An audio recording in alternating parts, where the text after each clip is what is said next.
Oh, No. wait. Yeah, it is. Anyway, Wait, Castle we can Beaumont. wait. We can wait. Let me know when we're good, Val. Are we waiting? We're Oh. good. We got a thumbs up. All right. Let's. when I say Grim, you say Punk. No. Say it! Come on, Grim. Punk.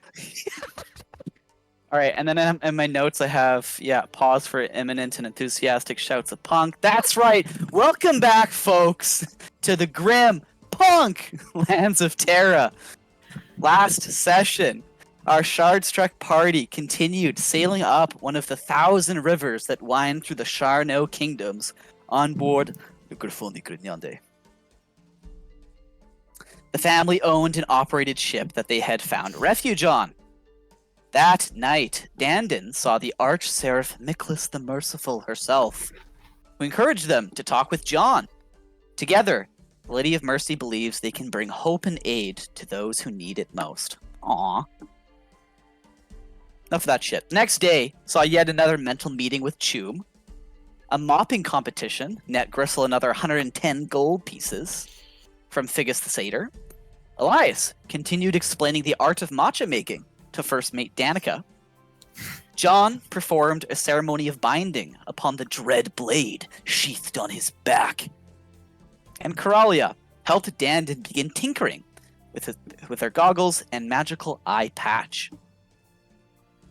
As noon arrived, so too did Ligrafoni Grignande arrive in Castle Beaumont, capital of the Sharno kingdoms. While the rest of the party set out to purchase various magical and mundane items from shopkeepers in the market district, Coralia first traveled to Bale University, where she scoured the archives for information on what she had seen. Why are you shaking your head, Kyle? I just said Bale University. Yeah, you did. Yeah, that's all you said. That's all I said. Coralia scoured the archives for information on what she had seen John do back in the Augustine Trading Company bathhouse. Her research proved rewarding as she uncovered information on the cult of Tormak, archfiend of wrath and rival of Miklas the Redeemer, as well as the champion who would wield a blade crafted from the slain dragon Baltraxis. This champion, known as Mikael, or the Dragon of the Grain Spine, would be the one to finally kill Tormak's rival. With that lovely information, everyone has bought themselves some funky new items. Dandin made bank by selling the trade secretary's monocle, and you have all reconvened in the center of the square. What do you all do? It's 2 p.m. I'll remind you that Le Griffoni Grignandi is setting out at 8 p.m. sharp. What's on the docket, folks? Well, we still have a considerable amount of money if anyone needs to grab anything else while we're still here. I'm a fan of not having bullets in my body.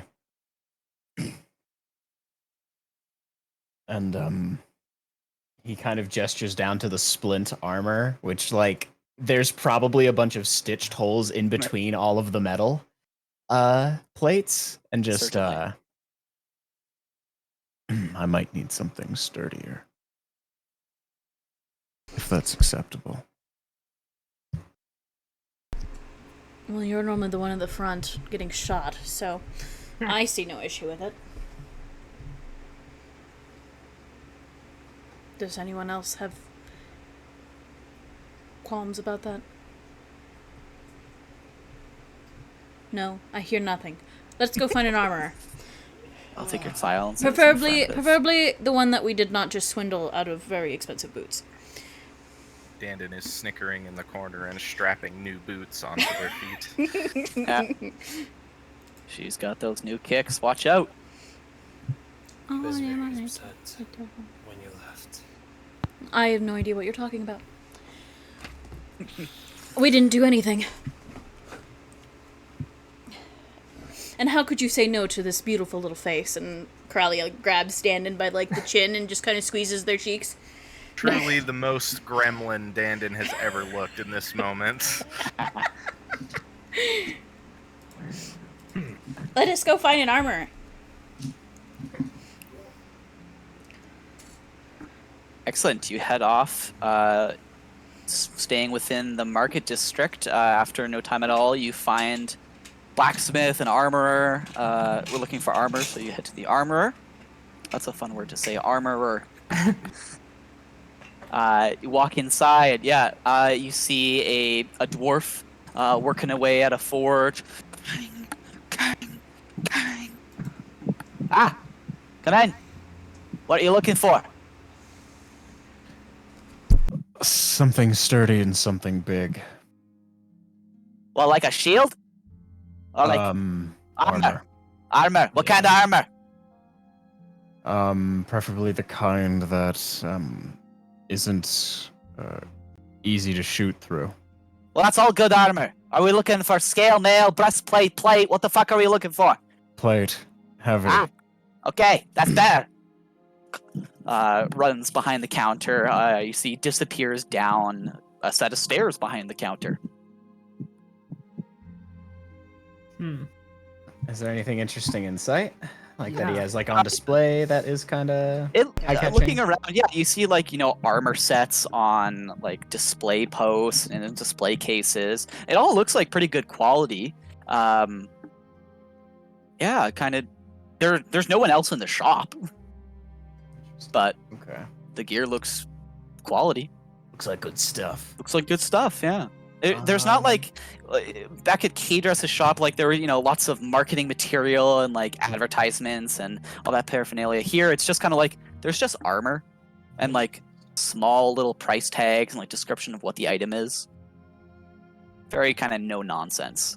No nonsense. Is it all mundane craft, or is any of it The stuff spicy? like out on the display racks are like, yeah, mundane, kind of common, but the stuff behind the counter, kind of locked up behind the cases are, yeah, there are like magical. You see, you know, just kind of typical +1, +2, and then you see some like dwarven plate. You see some like mithril, shit like that. A little bit more fancy. Okay. So he's got quite an array. Good to know. Yeah, running back up from below, the dwarf thunks down a catalog, flips it open. Flips it to the P section. All right, what are we looking for? And slides over the catalog. What exactly are you looking for, John? So let's say I think you have it under lay docs, right? What? You had a little Rules. guide somewhere. Rules That's for right, it is. the calculations, yes. Let's see if we can't find something a little on the uncommon side, something a little spicy. But I'll look lower than that if nothing catches my eye. Gotcha.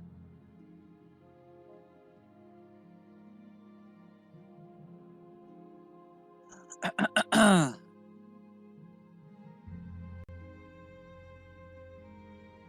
right.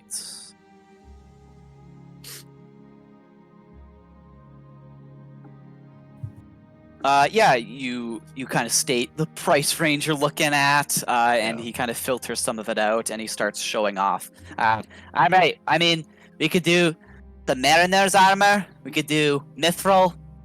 We could do Serpent Scale. What are we thinking? Mithril is a classic. It's, you know, it's good for what it is. Oh, you recommend something better? I mean, if you're looking for good quality shit, you know, adamantine armor is where it's at, but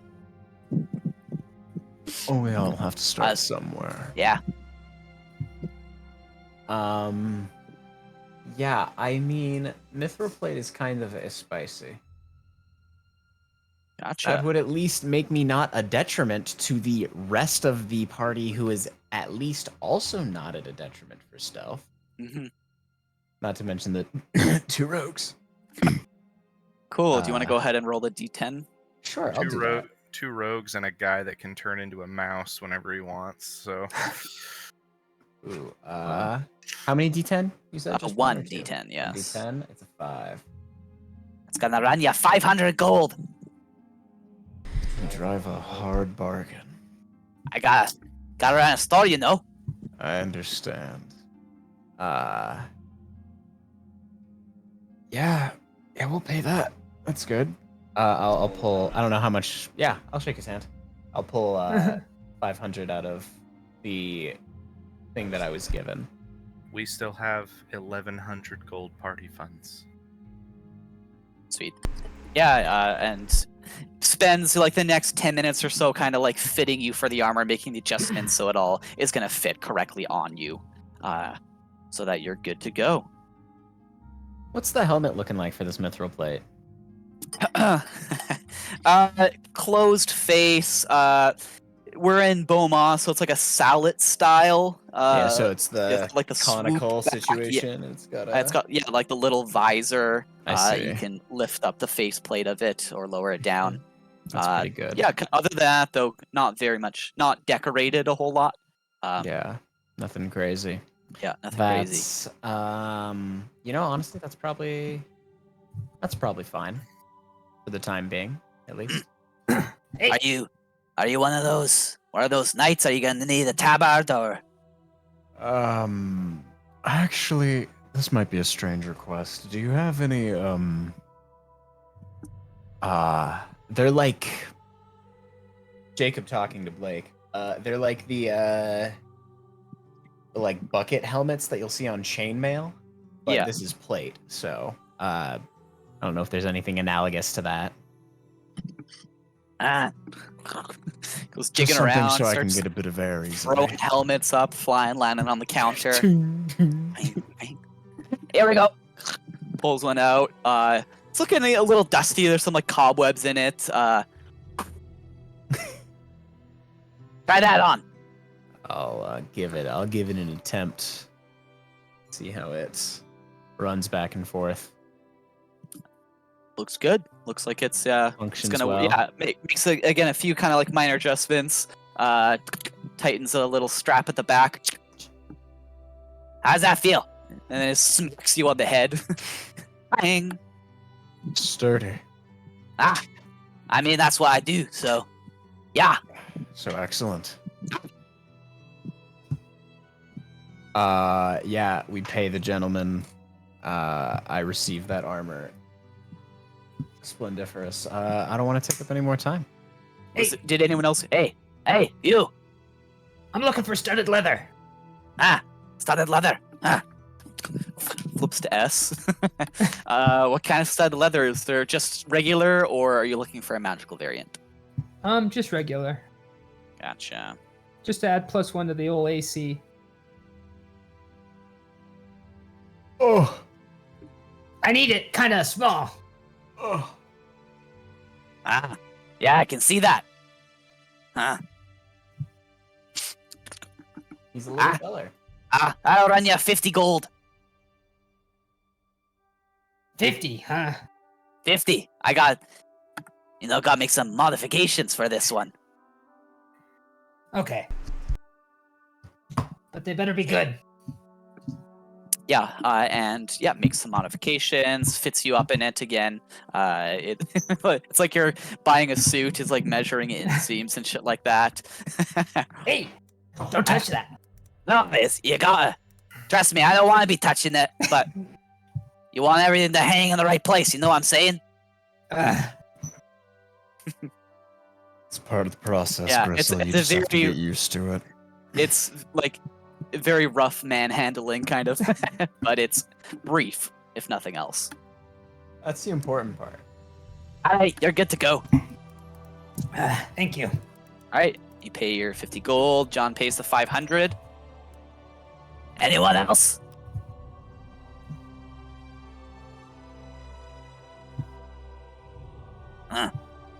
If no one's buying anything, you can leave. I think the Can I sell my leather armor to him? Yeah, I'll take it. How much? that Huh. was chainmail. I was wearing chainmail. It wasn't even Ah. splint. Dear Brutal. gods. Absolutely brutal. I'll give you 5 gold. Would you trade me anything for it? I mean, 5 gold. not really, no. All I right. could give you holds up a broken hammer. I could give you one of these for it. Hey, that's kind of mean. What? It's It's like, that's used. This Just is give me the used. gold. All right. Here you go. Bastard. What about the chainmail? For a chainmail. Oh, man, I hope I don't fucking lose power again. Light just flickered. It's all right. Chainmail. Ah.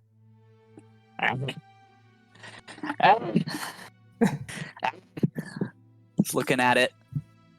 Is that rust? Or is that blood? It's probably blood, statistically Ah. speaking. I can do 35 gold.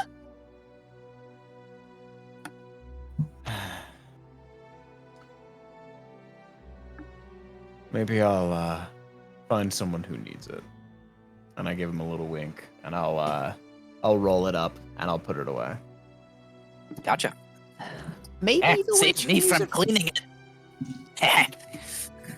Maybe the witch can use it for raw materials. Alright, if no one else is buying or selling, could you get lost? I got some work to do.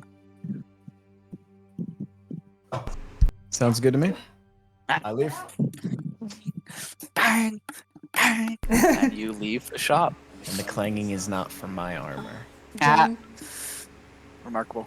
John, let me see that scale mail. The chainmail. Hand it over. Yeah, I have it. Yeah, sure. It's yours. I will. It is massive compared to her. No. Oh yeah, there's so much. It's like a blanket compared to you. So heavy. Plus with all the belt fittings and like the extra padding, because it is heavy armor. So there's like, this is a decent set of chainmail. This is some pretty. I think that if I work on it, I could probably make it into something useful for me. This way I don't get shot in the spine and die immediately again. That is admittedly pleasant. All right, I will remove one chainmail from my inventory. Crystal will kind of tap his foot impatiently and kind of like sneak off to Dandon. Psst, hey, kid. Hmm. So, that was a pretty nasty con you pulled on that guy back there. I mean, I didn't steal it. He still got his fair money's worth. Well, I'm not the police or anything, kid, don't worry. I'm just saying, how do you feel about committing additional crime? Oh, you mean the heist that you and Miss Crawley are gonna pull off? Whoa, hey, how do you know about that? I was 20 feet away from you on the ship when you were talking about it.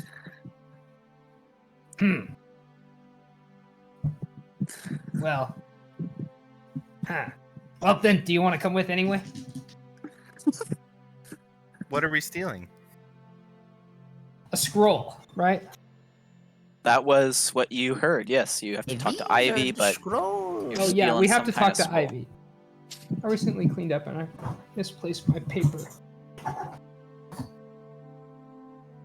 So we have to go meet someone, and then we'll go find the item. Okay. Is this a just go in, get the item, and get out, or is this a we're gonna have to hurt people, or what kind of heist? Well, I'd prefer to just go in and go out, you know? But you never know what's gonna happen. But Yeah, for sure. with Coralia there, and you there, and me there, I think we have all three bases covered. Okay. I mean, I'm really sneaky and I'm good at getting in and out of places without being seen. I'm willing to come, but I'm not gonna kill anybody. I wouldn't even want you to. Cool. Yeah, I'll go. Okay. Plus, and I literally run in place and my feet make no noise on the ground. I'm like, oh, this is gonna be fun. That worries me. You can't like it too much. So the equipment John has on him weighs a total, not counting his bag, weighs a total of 83 pounds. Lol. And I want you guys to know that over 75% of that is the armor we just purchased. Lol. Jesus. Which is still super light for that for armor. Yeah, it's true. It's very true. I think I lost weight when I yeah, I think chainmail is heavier than this plate mail is. If it's mithril, absolutely. Blake, with my Hello. tinkering abilities, would I be able to take the chainmail from being chainmailed down to like a chain shirt? Yes. It would require time and tools. I have tools. It would require time. Or I might actually. I have a proficiency with tinker tools. I don't know if I have them. Oh, I don't. Can I go grab some tinker tools before we head off and to do illegal things? I think for this specifically, it would require like blacksmithing tools, not just. Yeah. tinker You need tools. blacksmithing tools to Can I get modify. both? I have plenty of money. Yeah, if you want to buy them, absolutely. Get you're an artificer, right? Get a multi-purpose tool. Yeah, Just get a make sonic one. screwdriver. That's a thing. That's a artificer. What's it called? Like it's like a Infusion wand. or whatever. No, it's like a focus. It's a focus. Oh, cool. How much would that be? Oh yeah. It is. You can either get it uncommon, rare, or very rare. So, what rarity are you looking for? Let me look at what they do really quick. That's valid. I think they provide you different Yeah, bonuses. it's Tasha's item. Sexy. Tash, I love Tasha's. Tasha's has some goaded This items. simple screwdriver can transform into a variety of tools. As an action, you can touch the item and transform it into any type of artisan's tool of your choice. Yeah, and then you get a bonus for your spell attack rolls and the save DCs of your artificer spells. Whatever form it takes, you're proficient in it. Hog. Yeah, I'll grab a rare. Maybe if I Gotcha. can find a very rare, I will check. So rare, roll a d10. It'll be times 1,000. Ooh, you better roll low. Damn, how much are you sitting on? I don't want to know. The temptation to look over and check is like frequently present, but I don't think I want to know how much money Crowley on target. You rolled high, didn't you? You rolled like a 9. Yikers. I didn't, but I definitely don't have 4,000 gold pieces. Rough. Try the uncommon. How much would the uncommon be? Roll a d10. It'll be times 100 instead. Oh, that was only 3. Maximum of 1,000. 3? Yeah. So 300 for a uncommon one. I'll grab that. Yeah. Sweet. Yeah, you're able to buy one of those I'll use my for own a money. cool 300G. You can also just make something so you can cast a cantrip from anybody's spell. You could just have Eldritch Blast for 8 hours if you really wanted to. What type of wizard are you? The best kind. That's kind of doing too much. All purpose. All perp. All perp mulp 2. And you got the green one. To equipment. Kenna, what would the rarities even do? They just make it more like the save DC Your that it modifier. increases goes higher. Ah. More I see. +1s. Yeah. Bigger number make brain go. Okay. Yeah, on God. Cool. Let Higher us. number make brain go bunga bunga. Cool. Now that you have this, go ahead and give me a. I guess it would be like your blacksmithing tool check, right? Yeah, but what would that? That would be an intelligence, wouldn't it? Intelligence, yeah. Thinking, For the you. thinking blacksmith. Yeah. The Renaissance blacksmith. Big thinking. I 24? think, therefore, the metal is now made of steel. Yeah. What'd you get? 24. 24. Yeah. As you're looking at this chainmail, or looking at your new multi-purpose tool. Now, go ahead and roll a d4. A D4. Is Coralia just gonna create the first Kevlar? Like, is she gonna have just the steel-lined skirt? You think it'll take you 3 hours of work to produce this, to turn it from a chain shirt or chainmail into a chain shirt? Okay. You will then have 3 hours to commit the heist after that. Well, To I could- plan and commit the heist. Yeah, we could I plan. will- And we could chat. I will wait to make the armor until we are in better circumstances, just to be safe. We might need it though. If this thing goes topside, we need to be alive at the end of it. If we go valid. in really super quiet, The problem is that I'm not a quiet person. Well, that okay. Coralia, honestly, I don't need you to sneak. Can you cast invisibility? You think I'd have such a weak spell? You hear Choom in your head, Coralia. Excellent response. Weak spell? everybody heard that. Let's Yeah, see. in everyone's heads, yeah. Let's actually go through the spells that I have on my repertoire, and she will start to roll up her sleeve all the way up her arm, and there is a list down her arm in Draconic of all of the spells that she has in her repertoire. If anyone can read Draconic, Yeah, you can I see can't what she read. has. Let's see. Nope, that I won't think help. Elias can, right? That won't help. I know one language. That won't You got help. That won't common, help. bud? That Proud of won't you. help. That won't help either. You gave up on your languages, right, for the med kit proficiency? Yeah, it made more sense.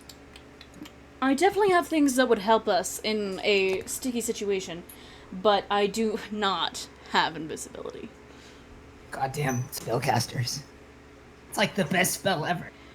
No. I assure you, Gristle, it is not the best spell ever. Chung, you are in our heads right now. You are not out here. Are you really that good at giving advice if you are in a rock in our heads?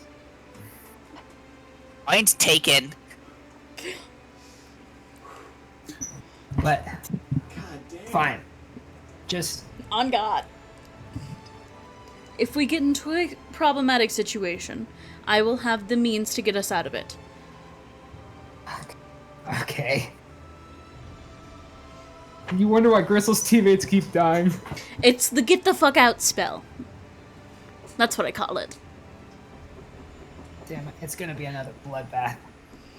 We're not No, bringing John with us this time. It's not going to be a bloodbath. We're gonna sneak in. We're gonna take what we're supposed to get, and we're gonna leave. I'll even set a trap to warn us if someone's coming. Does that make you feel better? Love that. Love Actually, that yes. idea. Incredibly. Trap is a strong spell compared to invisibility? I don't have trap either. It's just an alarm. It's just a alarm in my head. Really underestimating our abilities. I'm more than positive we'll be fine. Alright. I mean, let's just go do it now. Like, Well, why would we have to meet someone first. Let's Oh. go do that then. And then we can leave fucking Mr. Tools over here, or Mrs. Tools, and we can go find this person. I'm missing something. Are you not making the armor? Do you see any tools in my hands? How do you think that armor is made? Walking down the street in high heels? I get Well, behind both of them and just start Fucking pushing them down the spellcasters. road. Awesome. Where are you walking to? I don't know. Yeah, where are we supposed to meet Ivy at? We're supposed to meet her at a bar. What? I had it bar? written Fey, down. the Fey district was actually all you received, I think. Okay. Yeah. God damn it, Kay. We have to go to the Fey district. Just fair warning, the Fae don't particularly like infernals. Infernal? And she points to her horns. Oh. I just thought you had like a growth. It's like Just the keep your hat shards. on. Everything will be fine. I have a tail too, if you'd like to see that. Well, a lot of things have tails. But Oh. Butcher. I mean, you don't have to come. Do you do you hope the child will know what a spell scroll looks like? You guys are the worst at subtlety. In the middle of a city, we're still talking about it. To the Fey District we go. Gristle will just take his gun out and point at it. Awesome.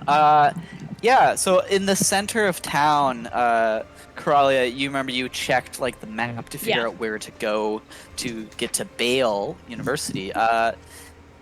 Returning to that map, as you start scanning the map of the city, you do not see a Fey District anywhere. Of course not. That makes life great. Probably a slum. You're a slum.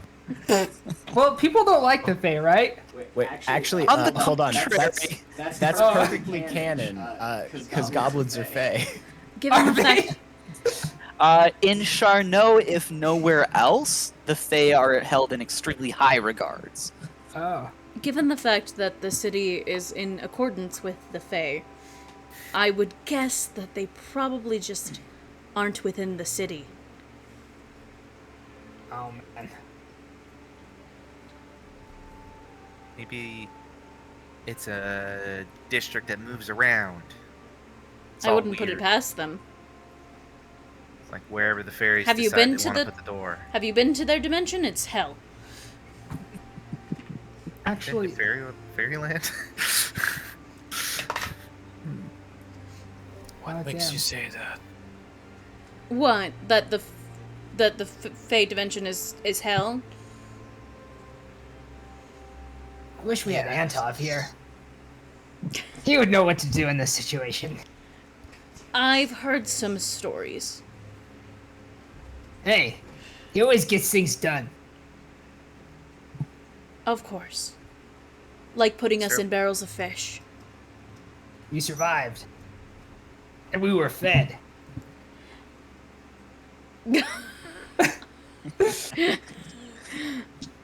Is there any like guard, like city guard or anybody around the street just like walking Like- around? Like one of the knights or something? Yeah. Walking by, you see a retinue.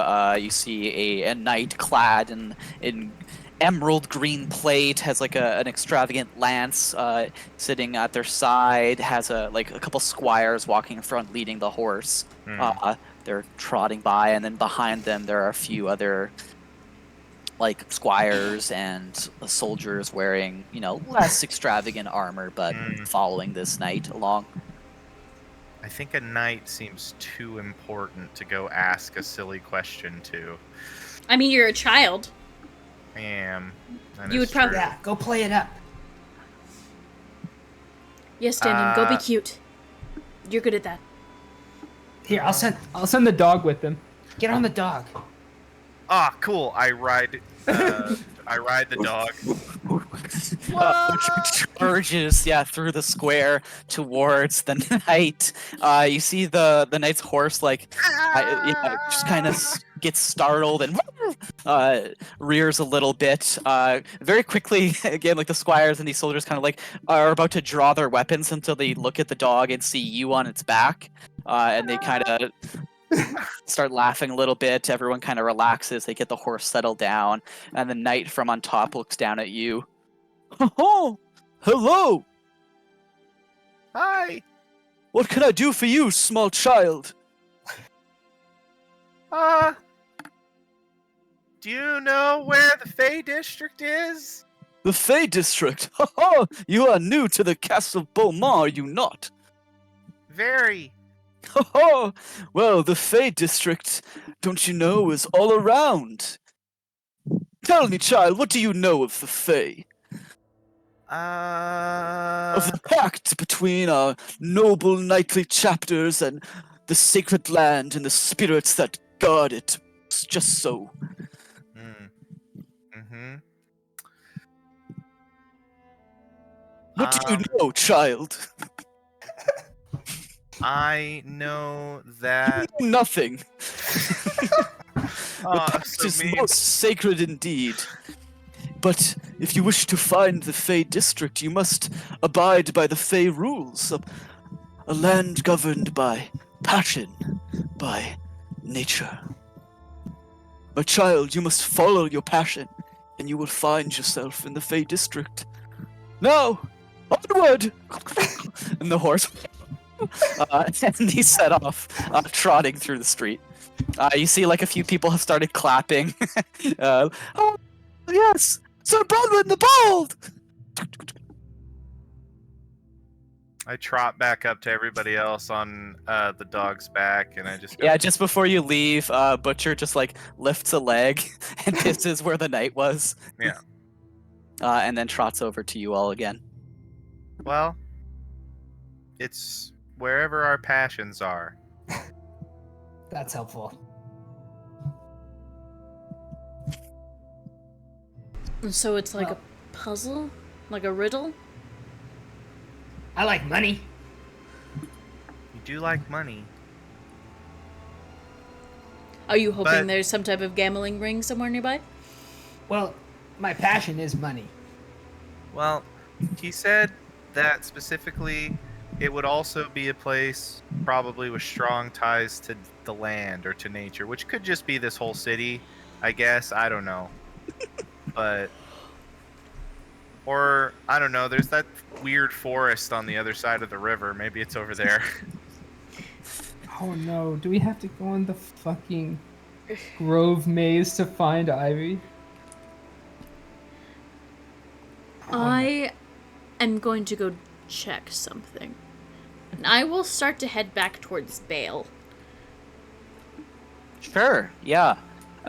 As you start heading towards Bale, Coralia, what are you doing? What's kind of your...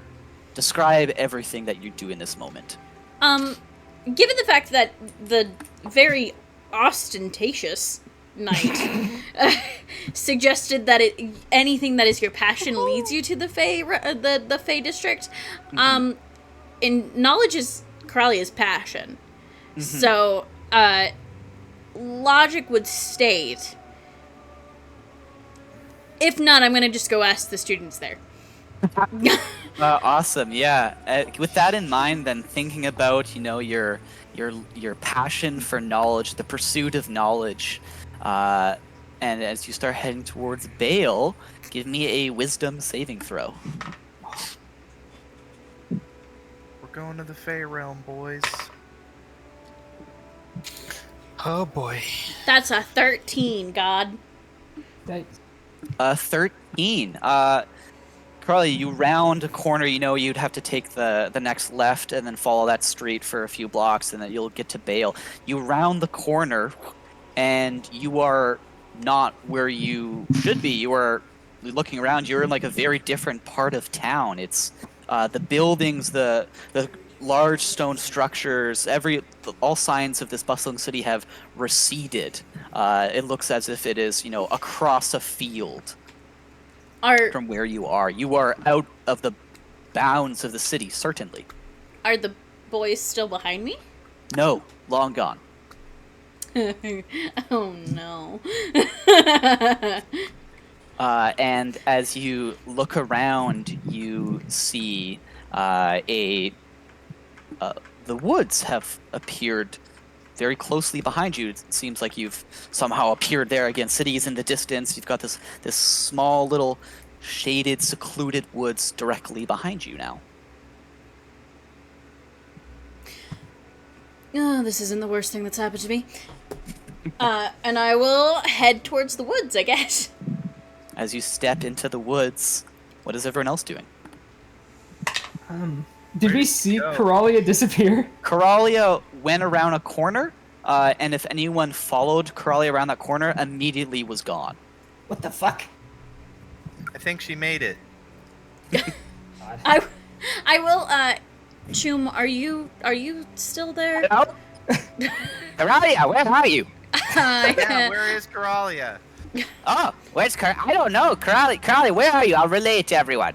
A wooded area? Some weird wooded area. Out of the city. It's very beautiful. if that Apparently it's very beautiful, la-di-da. helps. Oh my god, of course you'd say that. Hey, Coralia, Gristle just said Goblin she'd over say the that.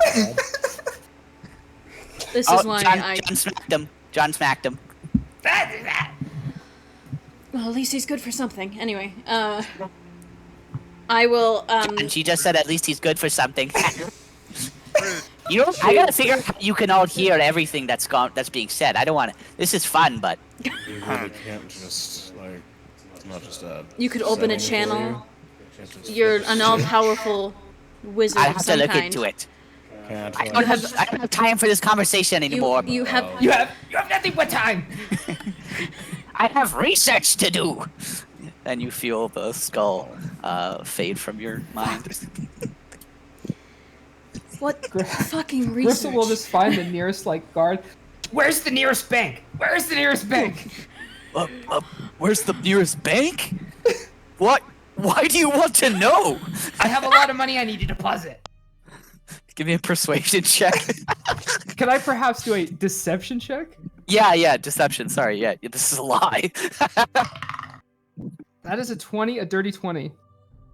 I'll just roll a customary insight. Low charisma mod, but I took, I think, what is it? Like training, expertise, or something.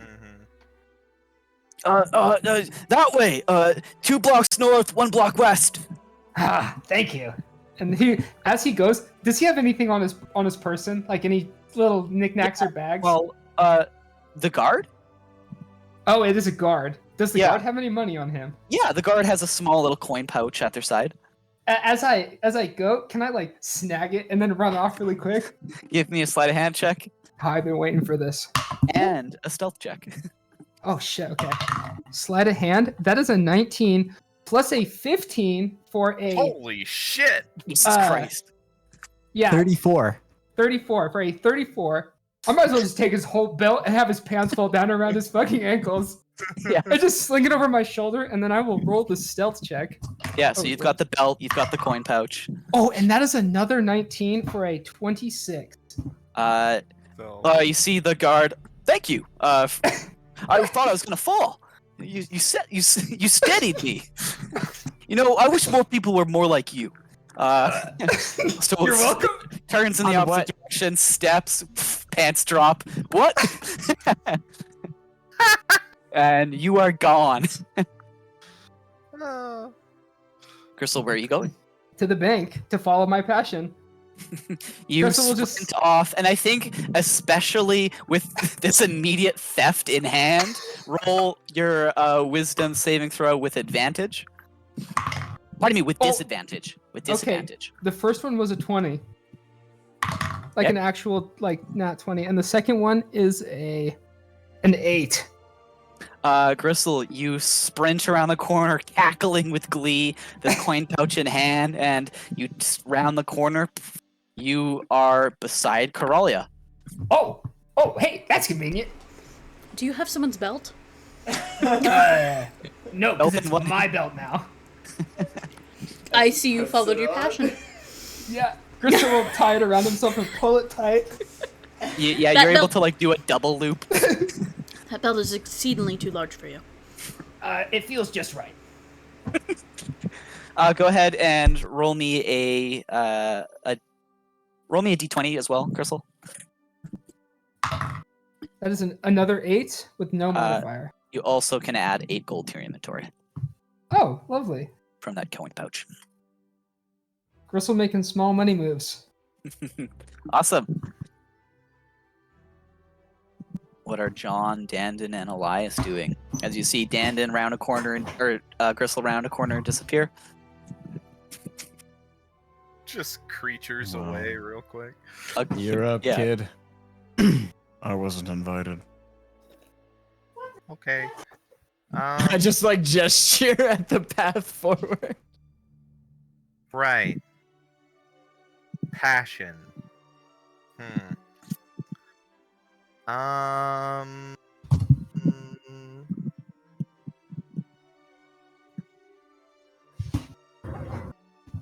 I look down a different road.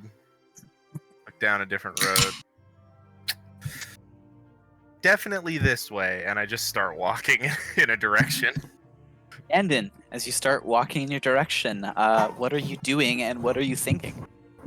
I'm thinking this is a really inefficient way to get into a part of a city.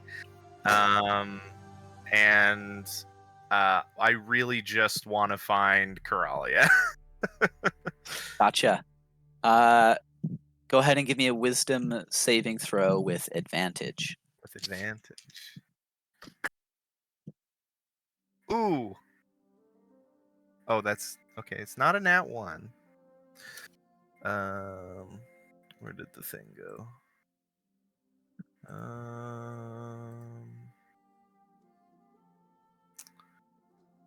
wisdom save.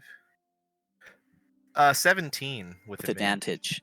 Dandian, you are thinking about how inefficient and stupid this is. You think about that for a while, and you are walking down the street. Eventually, you head away from the main kind of market square. Looking around you, looks like you're walking towards like a residential area. You see some like really nice houses. Again, mostly stone buildings here, lots of like well manicured gardens, like hedges. You see there is some kind of mage out front that is guiding the plants into particular shapes. Looking to the side, you see like there's a family out. Looks like they have a newborn baby that they're kind of walking in a stroller. Looking over, you see like a few kids playing with a dog in the street. Looking over again, you see a young couple that are having looks like an ice cream date. You keep walking, you keep seeing some really cool sights. Very Cool. very nice little neighborhood you found yourself in. Yeah, for sure. You reach the end of the street. Okay.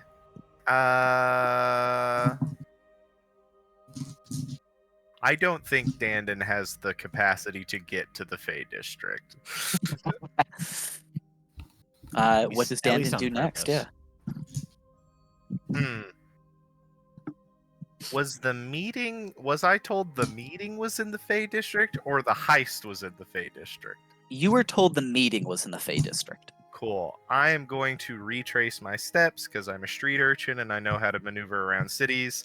I'm just going to retrace my steps and find my way back to Elias and John and just wait for the other two to come back. Awesome. What are you thinking about as you do that? I'm thinking get back to these other guys, everything will be fine. And I can spend time working on my goggles. Give me a wisdom saving throw with disadvantage. There we go. 10. As you retrace your steps, Dandon, something has immediately gone wrong. You know the path you took. It is a different path you are now walking. And try as you might to find that path, you start looking around frantically. You feel the world fuzzing around you, and as you kind of lose your balance and stumble forward, you are beside Coralia and Gristle. Oh, hey. Sick. That didn't take you too long. It took a while. Oh, you're fine. Oh, yeah. Gristle, with the clock that he bought a watch, will be keeping track of the time as we are in the Fey District. Gotcha. Very close attention to it, because I don't know if it moves differently in here. You set the stopwatch, or you set the Yeah. timer. Okay, so we have 6 hours to find Ivy, right? Yep. Okay, I'm setting us a 1 hour timer to find Ivy. Okay. Simple enough. While we do that, while we look for her, we have to think, how do we get out of this place? Because he did not tell us how to leave, or tell Dannon how to leave. Well, given the fact that the city's over there. Wait, what? Look, you see Castle Beaumont in the distance. Oh, that's weird. Are we on, like, looking down at the city? Could I infer from looking at a map, because we had looked at a map, that we are in the Shaded Grove, or whatever it's called? The Grove Maze? The Grove Maze? Is that the direction we're in, or are we in a different spot? You don't. You're looking at Castle Beaumont, and it appears to be to your north. Which, if you were in the Grove Maze, it would be to the south. Right. It really does look like you just kind of have gone south and ended up kind of to the south of the city.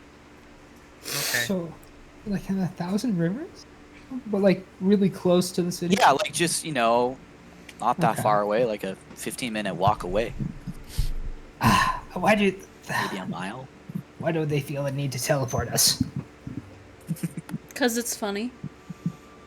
It is not that funny. No, it's pretty funny. So Eh.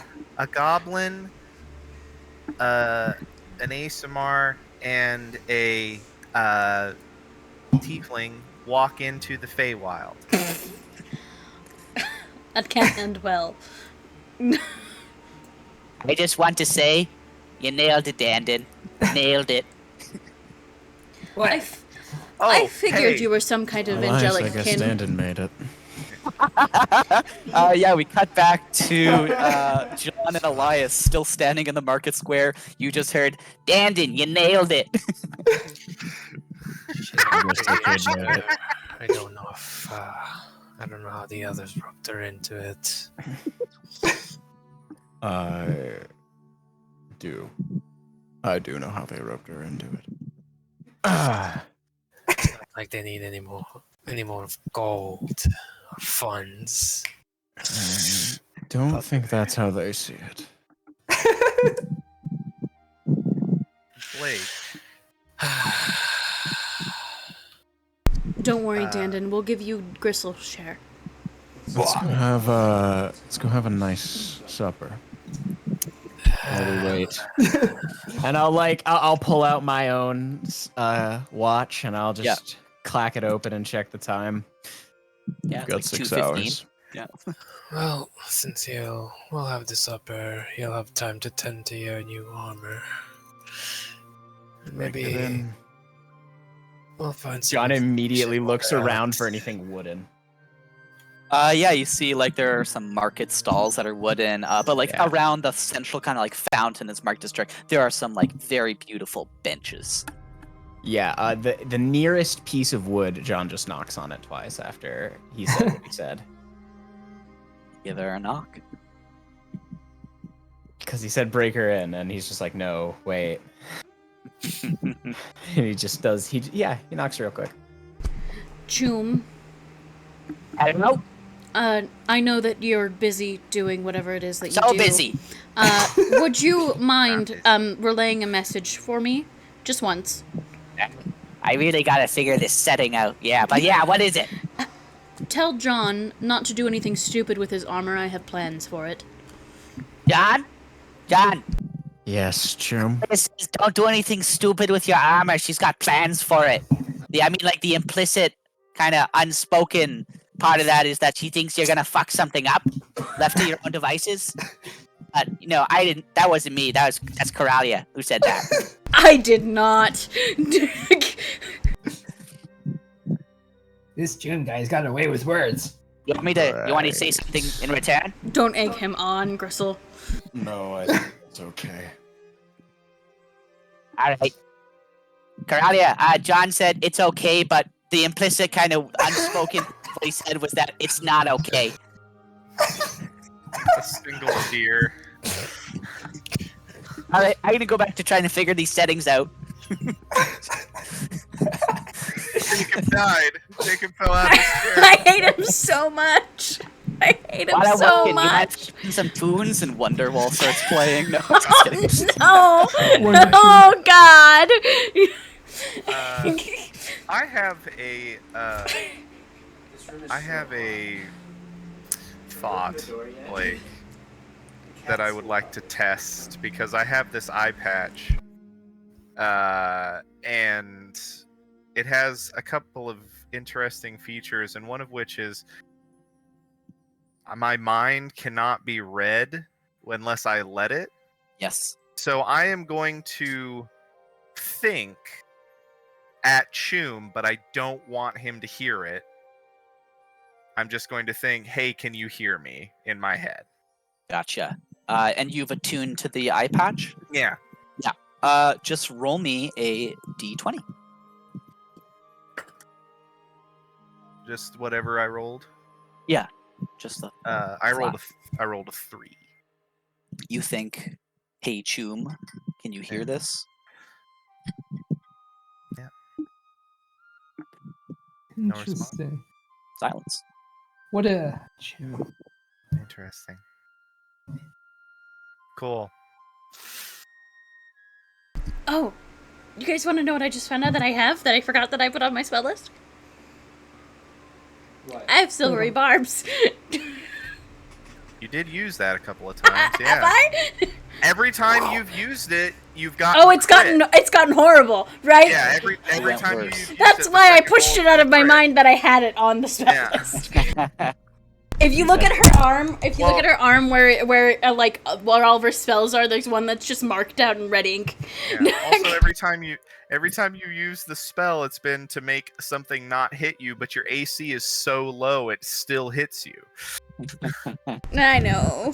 Yeah, it's always like, oh, that's a 10. That's not gonna hit. Wait, Yeah, that Coralia? does hit. Yeah. Coralia, does a 10 hit? Yeah, you have armor now. You have medium. Oh wait, no, you don't get it. Once you finish working on this. Once I finish working on it, I can't. Cool. Awesome. John and Elias, let's figure out what are you two gonna do first? I'm gonna go find a nice tavern, Gotcha. like real like sit down joint. Gotcha. They're gonna go Like on a the date. wood was polished and sealed when they built it, like nice bar kind of thing. Yeah, sure. I want some good food. John and Elias are experiencing the tourist Paris, and the other three are not. And you Yeah. guys are experiencing the human trafficking Paris. Mm, Mm. that's the good Awesome. Paris. Okay, John and Elias, you wander from the market district. You head towards more of like the touristy kind of section where there are signs pointing out the major attractions for tourists in Castle Beaumont.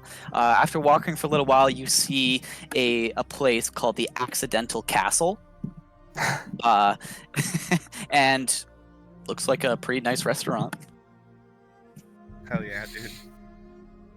You see, like out front, kind of attracting attention, promoting. There is a fully plated up knight, but just wearing like a wizard's hat on top of the helmet, just attracting. Come on to the Accidental Castle today only. Buy one get one free lunch.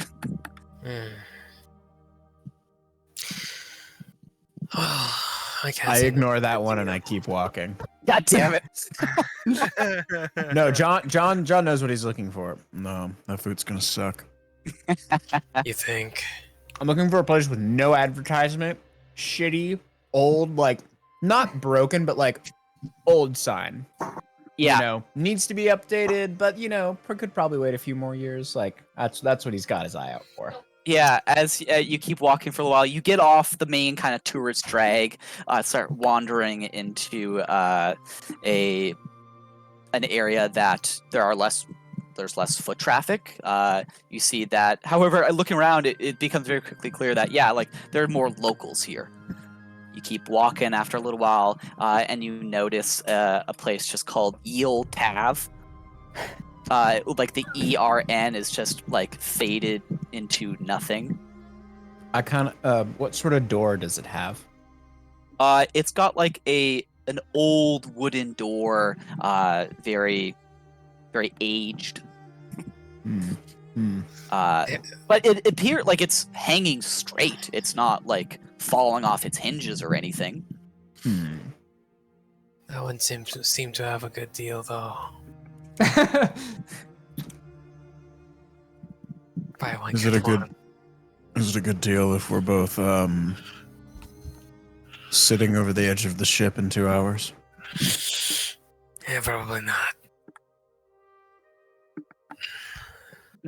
I'll peek my head in this one. Cool, you pop your head in.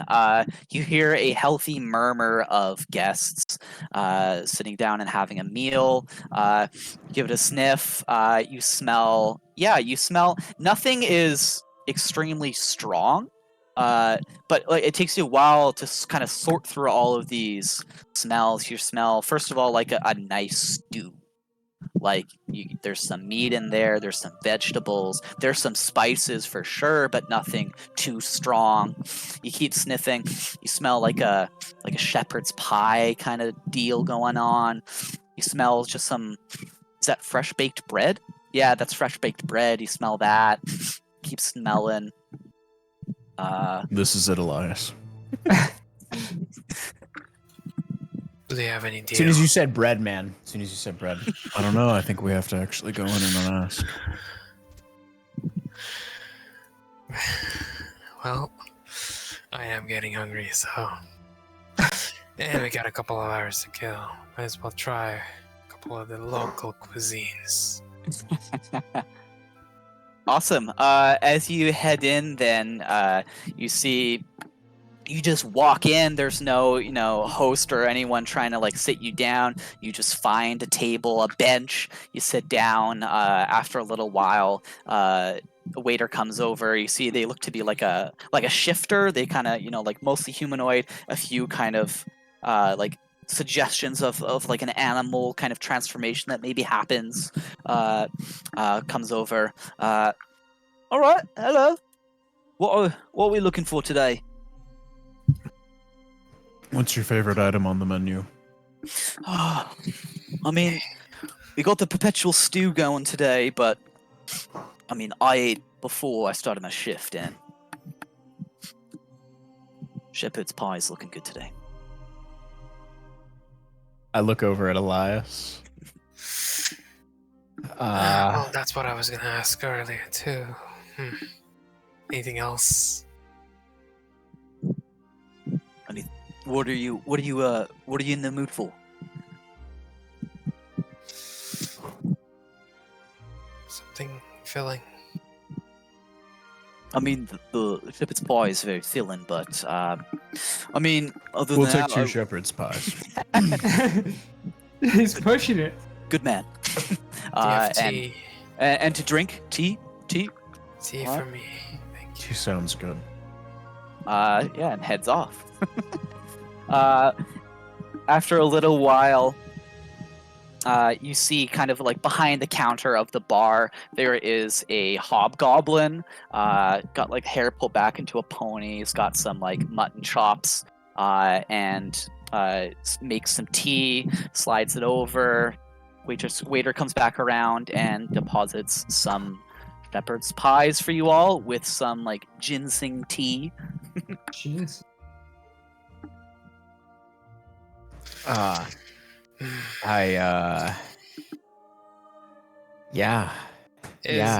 Is the ginseng like only found in here, or they can be found? No, somewhere else? you've had it elsewhere. It's not Oh. kind of unique to the area. Stuff. Okay. Tell me it's not Beaumont ginseng. I mean, I'm sure it is local Beaumont ginseng. I course. only want the local teas, please. I'm sure on the way in, I saw a little tea plant on like a thing outside of one of the windows. Yeah. I'm positive. Yeah, you saw like product of a stoya.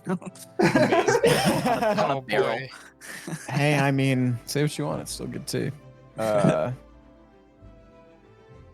Yeah, I dig into that shit. I'm fucking hungry, and this smells amazing, I'm sure. Yeah, as you're chowing down, you see a a turtle has entered the bar and just is slowly walking forward. Arrives kind of. You see that there's like a small wooden stage kind of set against the corner of the bar. Takes them some time, gets set up though, and takes out a lute and just spends about 10 minutes tuning. As the meal's kind of wrapping up, starts to play some lovely little songs. Oh, splendid. See, Elias, I told you this was a good call. Yeah, good choice, John. As you are finishing up your meal, you see the bartender comes out behind and walks up to you all. How's your meal? Fantastic. Very good, thank you. What? Never seen your faces before. We're passing through. Heading north soon. Right. Name's Bert. It's my place. Shake his head. Well, I promise you, Bert, if I'm ever in the area again, I'll have to stop by. Good to hear. It is Can I very get you guys anything else? some more. Yeah, actually, I'd like another one of these. I point at the empty container that the pie was in. Some more Oh, man. tea for me, please. Yeah, claps you on the shoulder. Claps you on the shoulder as well, Elias. Goes over and very quickly another pie is brought out for John, and more tea is brought out for Elias, and the turtle begins the next set. What a Much lovely appreciated. little short film. We love a little. This is so good. I love our little slice of life. Yeah. John, after after he leaves, he checks the time, and just keeping an eye. Cool. Not trying to Uh, distract anything. Elias is gonna try to sneak and pay for the food. Yeah. I'll say eventually, as you guys are all taken care of, eventually you're done eating and drinking everything. Bert walks back over. All right. Everyone's favorite time. Settle up. Slides the bill over. Generous tip. Elias goes for the money. John, you see this? Or Elias, you want to do a stealth No. check? I try to go to the bathroom. Yeah. Squeeze myself to the bathroom and pay for it. Okay, cool. Yes. So Bert leaves, goes behind the counter. Elias, you get up to go to the washroom. You two have known each other for a while. This is probably not your first time having lunch or anything. Do you think you guys have done this before? Yeah, I have don't a think competition. John's keeping a special eye out, but he's definitely he's looking. Yeah, John, just give me an Yeah. insight check as Elias stands up to go to the bathroom.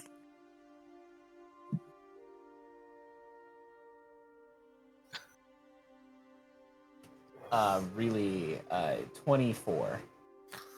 24. Come on. You're not an idiot. John picks up, because he's just still wearing the gloves, so he just picks up the shepherd's pie and he picks up and he kind of claps him on the back and he walks towards the front with him. I think I might need to follow you. And he cuts it in such a way and then slides half of it into his mouth. And just it's like you're surely he's gonna take a bite, or he's gonna run out of mouth at some point. He just Shoveling. it's just one huge one. Yeah. Huge You one. should It's Aw, fucking finish your ludicrous. food. I would like to just- Potatoes. I would like to just tell you that is how Jacob eats. I've done it with a whole tamale before. Just gone Bro. That is Listen, the Gotcha, cavernous maw. uncanny. Yeah. Calling Elias, the reality police. John's with you. John is halfway done. He plants his fork in it. He starts rummaging around for his money as they're walking up. He's not even being sneaky about it, and he pulls out I don't know, he hasn't knows, so he pulls out 10 gold Yeah, probably. both of you go ahead and roll a d10. D10. Sure. Okay. 2. Cool. Yours runs 20 gold. Your bill, John. Makes sense. That's a 7. Elias, you got tea refills quite frequently, and you're realizing now that it was not unlimited tea. It was not. Rough. It's gonna run you Hey, 70 gold. Pay by the cup, bro. God. That's how they get you. It's all the drinks. That's why and then Gents, yeah, we're here to settle up. John puts down we're both up here. John puts down 50 gold. How much do I think this costs? Can I? Oh, with my passive perception, can I John remember brings how the much the dishes up. prices were? Yeah. John's was 30, John? 20? 20, yeah. So the total bill is 90 gold. Yeah, I John's is just put 20, that- yours is 70. I just put down 100. Clink. Ooh, damn. Cool. There's 150 gold on the counter. Bert's looking at the pair of you. Dude, this is an expensive meal. Yeah. I guess Elias is tipping you quite generously today. And I All right. eat the other half. No, Well, you don't have to pay for that, John. I got it. Okay. So awkward. Why don't you two Oh. figure this out? I hear my cook calling my name. And heads into the kitchen. God damn it, Elias. You can get next time. I slide the gold back. You did choose this place. All right. Yeah. Elias can pay, I guess. How much, out of curiosity, Jacob to Geo, how much money is in your character sheets inventory? No, you can't ask a man his You can't ask fundage. man. You can't ask a man his fundage. He's offering to pay. I'll just graciously accept, and I'll slowly finish. I'll go back and I'll sit down and I'll slowly finish the rest of my pie. Elias be like, I'm gonna have to start practicing medicine again. Fuck. Pay for all these dinners. God damn it. Oh Realizing god. like We're like, old men. how much more money everybody had than I did at the start of Yeah, this. you're a fucking urchin. I was a veteran. I had retired. 16 silver. Would you like to know Awesome. how much Coralia started with? It's gonna make me sad. 876 gold. That's a good chunk. It's a hefty. Awesome. I Yeah, started with 25, but we got paid. as Bert comes back out, sees the pile of coins, kind of nods to the pair of you. You gents are welcome back anytime. Thanks, Bert. Awesome. Probably be And- back sometime. Bring some more people. We are going to make him regret saying that. That's what I like to hear. Awesome. We'll cut back now to the edge of this copse of woods. We've got Coralia, Dandon, and Gristle standing there. Gristle, you hit the stopwatch. What are you guys doing? Can I just? Fine. Huh? Oh, if you have magic shit, do it. Oh no. It was stupid. I was gonna say what I named this session. Let's hear it. A slice of heist. Ha! Oh my That's god. great. That's actually great, is the thing. That is a good one. Yeah. I was just gonna find the first body I could find, like the first living being. Heading into the woods then? If that's where we'll find creatures. Yeah. I mean, like there are bodies in the city, going back in the I direction you came suppose. from, but I think we just go in the woods and maybe just look for this ivy. Wow, you really think that the forest people are in the woods? Baffling. Carl, I have a gun. You're just saying that like I don't too. And I will just start heading into the woods. Coralia runs into the woods. Fuck. Just slowly like follow Coralia. Yeah, lumbers into the woods. Lumbers as a goblin. Disheartedly. Dandon. I mean, yeah, I'm following. I think these guys are silly though. Yeah. You head into the woods as well. Immediately as you head into the woods, like you could see into the woods from outside, and it was very dark. You just saw plenty of trees, lots of natural vegetation and foliage. As soon as you cross the threshold, you are walking out of that dense forest, and you see Castle Beaumont again. You are back in Castle Beaumont, but it is like a filter has gone over the world. The greens are more vibrant, the yellows are more saturated. The smell of the forest is alive and well in here. In fact, where the stone structures that built by the kingdom kind of lived harmoniously with nature in the city, here nature has overgrown and won the battle. It is overgrown everywhere. It is lush and verdant in this version of Castle Beaumont. Way to use your English degree. Yeah. Blake. Verdant. Both lush and verdant. Wow. I'm ecstatic. What a nice place. No, really gorgeous. This is different. It beats the boat, that's for sure. As you keep walking, three of you go ahead and give me. What am I gonna call this? Go ahead and give me a. Go ahead and give me an insight check. Also allow Arcana. That is a 13. 27 for Arcana. Insight 8. Gristle and Dandon, as you start walking, something feels off. It's maybe like it's almost like you have water in your ear, perhaps. Like the sound is not quite right. You think, but as you kind of focus your hearing, no, that's not quite right. Like you can hear things clearly. Something is off though. Crawlia, you notice something is off as well, but your knowledge of magic makes you kind of quickly realize that it is magical in origin.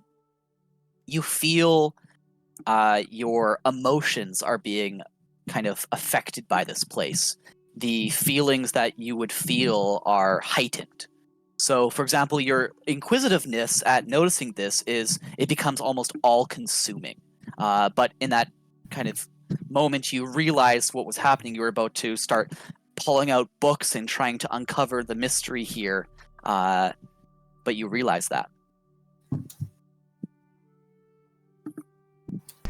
This place definitely pushes us to our limits. We should probably be on guard.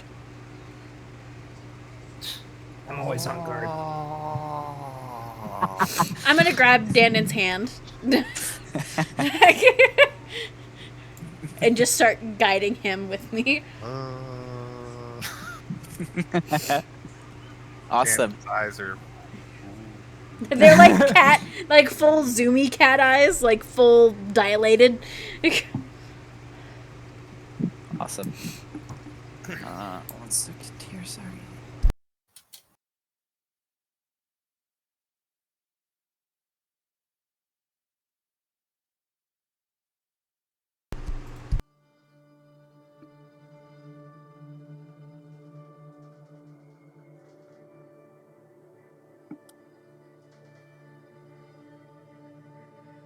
Awesome. Yeah, as you head back into the city, you find the market square. Again, the layout of the city is identical. And as you walk into the city, you notice that it is full of creatures. You see Eladrin elves walking to and fro. You see sprites and fairies flying in the air above you. You see satyrs. You see centaurs. You see smaller pixies flying over. You see like they look like dogs, except their ears maybe are like very long and stretched behind their head, trotting alongside. You see goblins, Gristle. They are far less kind of Mad Max meets steampunk aesthetic that you occupy. Instead, they look, almost like cartoonish. Like they're very like mischievous is probably the best word to describe them. What are these fucking softies? Yeah, you see them like two of them are like running beside each other. One of them like trips the other, and they just kind of like both laugh. And the one who tripped leans down and helps him up, and then they both continue running off. Sickening. Why do I feel like we just walked into an alternate dimension? Yeah, this place isn't real. Pretty. You see, walking out of a tree is a woman with like mossy skin, the texture of bark. Just walks out of one tree, walks into another, and then you see a tree beside the tree beside that one just shakes for a moment, and then you see, in fact, it's a leg that walks. And you look up and you see a massive train just lumbering over, stepping over this entire street of people, continue plodding across through the city. Gristle, did you know where we were supposed to meet this person? Here is kind of the extent of my knowledge. I like just I'm sure. put my arms out. Hold on. Gristle will go run up to the goblins. Yeah. Hey, and he'll say this in Goblin. Pals, pay attention. No. Ivy. You know Ivy. Ivy. We know poison ivy. And they start running after you. Gristle, And as one of them lays their hands and starts tickling you, and as they tickle you, you feel like poison ivy on your skin, spreading up your body. Jeez. Gristle will just pull the gun out and fucking hold it up. Get your hands off. Don't touch me. Gristle, give me a wisdom saving throw. Ooh, that's an 18. Oh, huge. For a moment, you felt your finger pulling the trigger out of your own volition, and then you snap to, you're about to waste this fucker. But you regain control. And he'll put his gun back. Please don't touch me. Okay, sorry. That was bad. That was very naughty.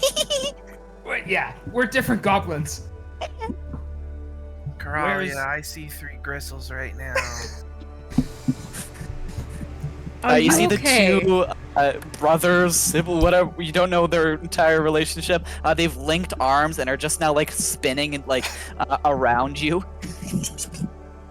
Okay, fellas, listen. Ivy. It's a person. It's a thing. A creature named Ivy. They stop. Ivy? Yes. Oh, Ivy! Amazing. You see they stop. One looks at the other. Do you know an Ivy? I know an Ivy. Do you know an Ivy? I know an Ivy. Do you think it's the same Ivy? Let's find out. On 3. 1, 2, 3. And they both say in unison, Ivy Magnolia. Ivy Magnolia. Yes. Yes. they jump up and down. And they go to try and pick you up and start hoisting you up into the air. Gristle will kind of just let him do it. And he'll just like really lock up. Okay. Thank you. Will you show me where this Ivy Magnolia is? Yes. Wait. Why do you want to know? Because we're family. Family. Family is important. Yeah, We will show you. And they sprint off away from you. Oh shit. And Gristle will go, Coralia! and gesture. I will As they- drag. I will. Before I do follow after Gristle, I am going to pull out a long, almost like a wraparound leash type thing, and hook it to one of the belt loops on Dandon's overalls, Yeah. and just start walking behind Gristle. Awesome. As you all set off, Gristle, go ahead and give me a perception check. That's a 13. You all start following. For a moment, you think you lost the goblins ahead of you, until their heads just poke up out of the ground from like the grass that you walk on, and they go, and they emerge and start running ahead again.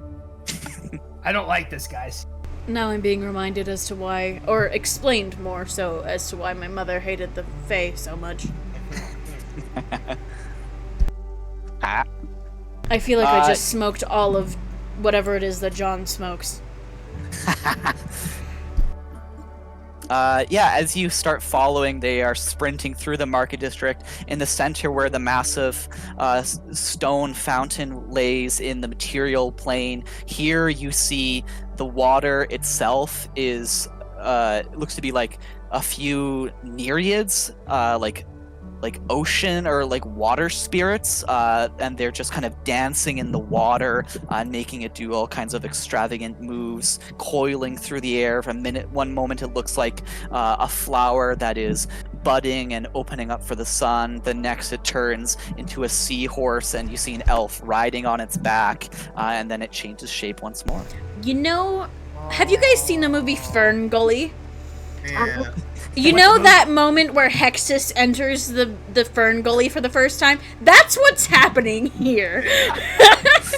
Oh god, Fern Gully made me cry as a child. Holy shit. I haven't thought of a movie in ever. Also, Oh, Tim don't you Curry, Tim Curry did not have to sing that well for Hexus. I mean, Tim Curry be Tim Curry though. He's so good.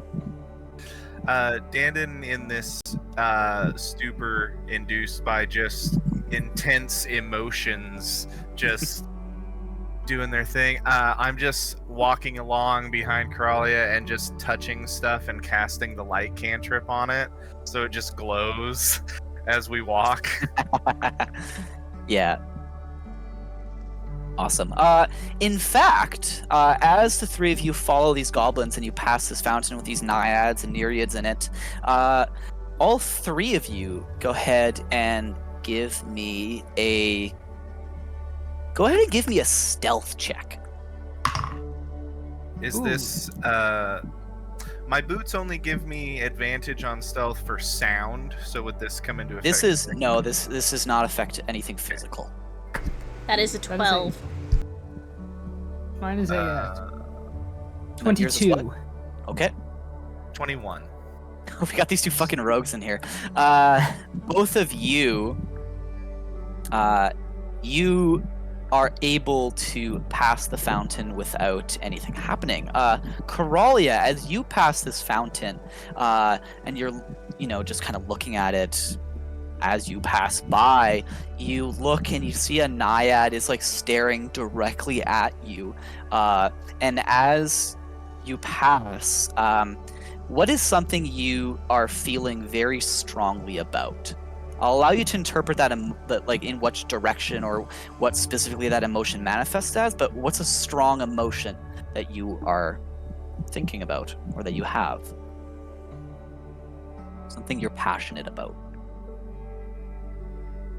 Probably concern in regards to what I found out while studying. Gotcha. Definitely protectiveness over Dandon. Yeah. As the three of you pass this fountain, you see that the naiads and nereids in it, the water changes into a depiction of Coralia standing in front of Dandon. Coralia, you got your arm up, you're preparing to, your tattoos are glowing on your arm, you're getting ready to sling a spell, and looming massively above you, the two of you, is John. Dandon and Coralia and Gristle, you all recognize the blade in hand. You see in one hand the blade is held, blood dripping down from it. In the other hand, there are the severed heads of Gristle and Elias, just being held in the air. And John drops them, grabs the blades in two, and charges. And then now it's suddenly the seahorse again and the elf riding off. That was Did everybody terrifying. Yeah, everyone saw that. Okay. I am going to grip Dandon's hand. That's like something that induces a bad trip, yo. Yeah. That's not good. Hey, in fact, Dandon, go ahead and give me, what did we decide on for that save? I think it was wisdom. Go ahead and give me a wisdom It was either saving wisdom or throw. con. I'm gonna say wisdom, absolutely. Wisdom. A wisdom save. Saving throw, yeah.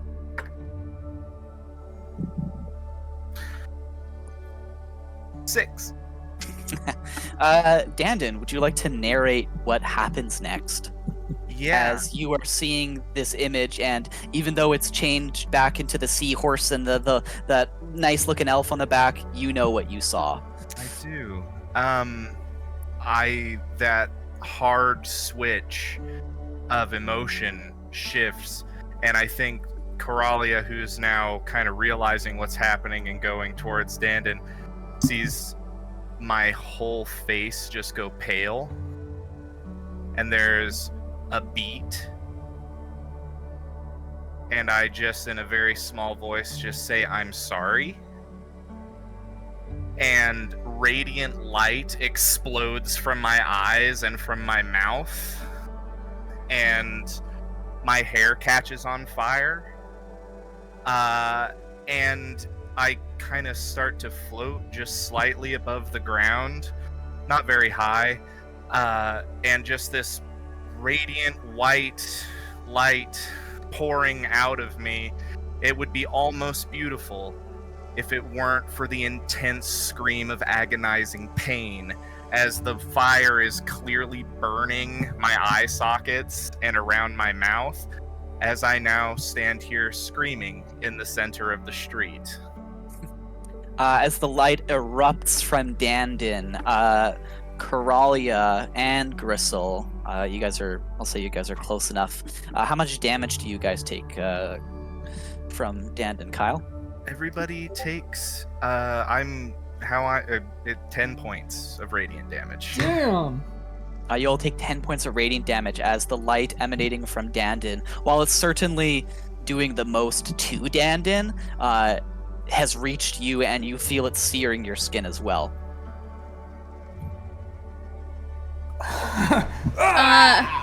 Can I pull a Katara and try and pull Dandin into my arms? Yeah, as you move to grab Dandin, Dandin, are you resisting? I am I don't have much control, but I think even as you approach, not on you, but directly in front of you, a sacred flame just flashes briefly, and you just hear Dandin's voice, and its thaumaturgy is included, so it's kind of echoey and weird, and it's just, no, stay back, you'll get hurt, and I just continue to scream.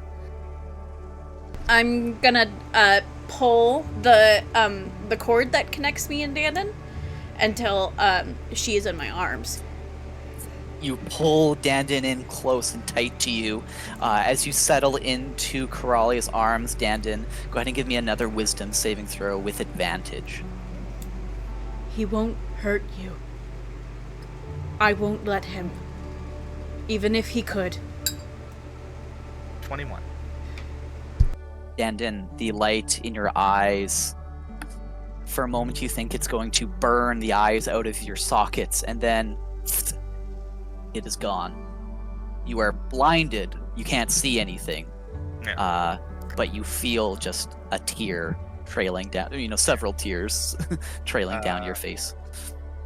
And the warmth and comforting arms of Coralia are around you.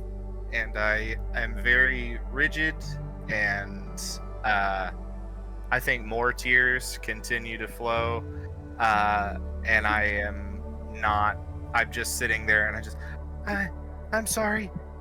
I'm sorry. It's okay. I'm sorry. You're okay. I'm sorry. It's okay.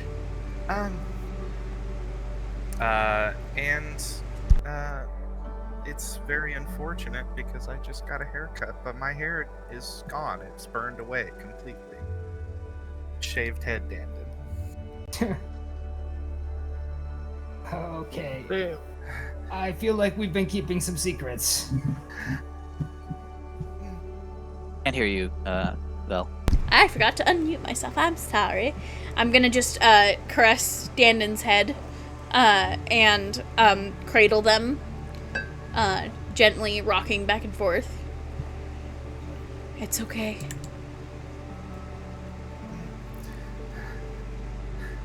This place is a trip. It's absolutely terrible. As Coralia is comforting Dandin, Gristle, you notice like a lot of the commotion of this Fey city has stopped around you all. The fountain has ceased shape-shifting into all kinds of different things. You see the naiads and nereids in it are just kind of looking. You see the two goblins are like hiding behind the fountain, just like peering out at Dandin with fear on their face. Each of them is covering the other's eyes, and they're like peeking through the fingers. You feel like and you see the treant has wandered back over and kneels down beside you, Gristle. Is everything okay? I really don't know. The head, like massive heads, like the head itself is like 10 feet, or not 10, like 5 feet tall, looks at you, Coralia and Dandin. Are you okay, sapling? I don't know. I think so. Thank you for your concern. What brings the three of you to the Fey District? We are looking for Gristle's family member. Gristle will walk up. The Ivy Magnolia.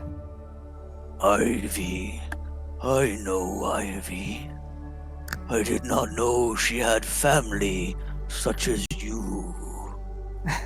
Well, it's a recent addition. You see the treant's face kind of, where the eyes are kind of narrow a little bit. Family, you say? Yes, I think I know. Would you like me to take you to Ivy? That would actually be really nice of you. This city can be a lot. And just kind of lowers its arms, opens up its hands for all of you.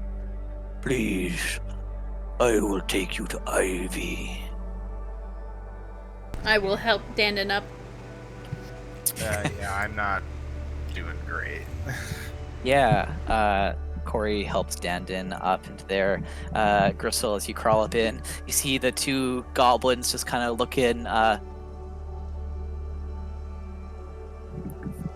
Just give you a wave. Gristle will wave back, and he'll flick them a gold coin. And then he'll yell, Fight over it! As it's going in the air, you see the one has crawl up on the other's back, launches off, its mouth opens wide, and just eats the gold coin, and then lands in the fountain and just starts swimming. And the other jumps in after. And as you are picked up and begin to be carried away by this large treant, life in the Fey District begins to return to its chaotic, normal. Awesome. Let's take a quick break here. I'm gonna go get some water, go for pee, and we'll come back in a little bit. Okay. That was very good, by the way. That was excellent. Glad we got to Thanks, finally God. see that happen. Yeah. I wasn't sure when, but I'm happy. I bet. I gotta hop off cam here, sorry. Oh, or to keep it in our pants. Yeah. Okay. Everyone's back. See, when you start to live with your significant other, you don't send nudes anymore. Yeah. You just are nude. It's the best. Like, Oh, hey, can I see you God. naked? Nice. Like, I messaged our friends that live here in Cheney. I was like, man, I would really love to live with all of my friends. It'd be so fun, but I really don't like wearing pants. Yeah, that's fair. It's okay. I just tell my friends I sleep in the nude all the time, so they're gonna have to deal with it. I have like you sleeping in the. I've never been so like that's the 100% truth. Like Never? it lines up 100% with what I know of you, Gio. You're a Wait, nude you don't sleeper. actually believe me? I I do. That's what I'm saying. Like some people, they say things like, "Oh, is that true?" or whatever. But like, there's no doubt in my mind that that's true. You always say that you're not wearing clothing when you say to turn on your camera. So I just figured that you're a Half the times nudist. when you do turn on camera, you're still not wearing clothes. Facts. It's fucking Clothes awesome. are for chumps. It's fine anyway. Yeah, I have been walking around my apartment in my underwear the last few days because it's ungodly hot. But Balls out. Don't you live Clothes with in your brother? Canada, yeah, Shut the fuck up. I was just wearing my boxers today. Titties out. Yeah. Guys, I need to put you guys on something. What are you putting us on? So you know how there's lemon lime flavored soda? Yeah. Very normal and typical thing. Yeah. And that's incest flavored soda. Okay, sir. And hear me out, cause lemons didn't exist. Humans Oh, no. engineered lemons by breeding a lime with an orange. Mm-hmm. So lemon lime soda is incest flavored soda. Yeah. Let's go. Okay. I sometimes wonder if we've gone too far. Anyway, thank you for coming to my TED Talk. It could also just be Lime and Sons family business. Yeah. Like you don't have to make it Uh-huh. everything Would about go to- incest. No, but that one is. Think. I'm with my boy. We Oh. have a soda together. I feel like I need a shot of vodka. Good. That's what I'm what hoping that that would do. That's the energy I'm hoping that knowledge I brings. just need to disinfect. Yeah. I need to disinfect my soul. My Yeah. ears and Oh, by the way, this is all recorded. You're goddamn right it is. Oh, This thank is what gets God. the patrons. This is what gets This is what the I'm gonna 50 show to the judge. views on YouTube. Let's go. Well, someone has been watching the videos aside from us, so I don't know. I know. we I unlock sent the content. playlist to some people. No, I'm sorry. Because everyone wants to see what You did happens to these not. Grimly Punk guys. Sure I did. Oh. We're gonna make it big, folks. Quit your jobs. Yay. Quit them Hey, today! Gio! Quit your Blake, jobs. Blake, you realize that means you would have to DM weekly. Don't threaten me with a good time, brother. Fuck. Brother. Don't tell us that, Blake. Don't. We would all literally abandon our campaigns. Don't give me hope. All right, you fuckers ready to go? Yeah. I'm Let's so go. fucking ready, dog. Grimly Hey. punkish. As the treant walks away with one very scarred Dandon, one crushes us in probably his very hands. scarred Coralia, and one perhaps less scarred Gristle, we return to John and Elias as you step out of Ye Olde Tav. What are you guys doing? You know, I'm still pretty hungry, Elias. What Yep. say we find someplace else? No, maybe we should walk it off first, you're right. Yeah, I think I'm gonna go into a what do you call a hibernation phase. That sounds nice. I think it's about that time where I have my afternoon, evening nap. Should we go back to the ship and take a nap, Elias? That sounds like a great idea. Awesome. Just old people taking naps. Hey, dude, I'm in my 40s. I just ate 2 shepherd's pies.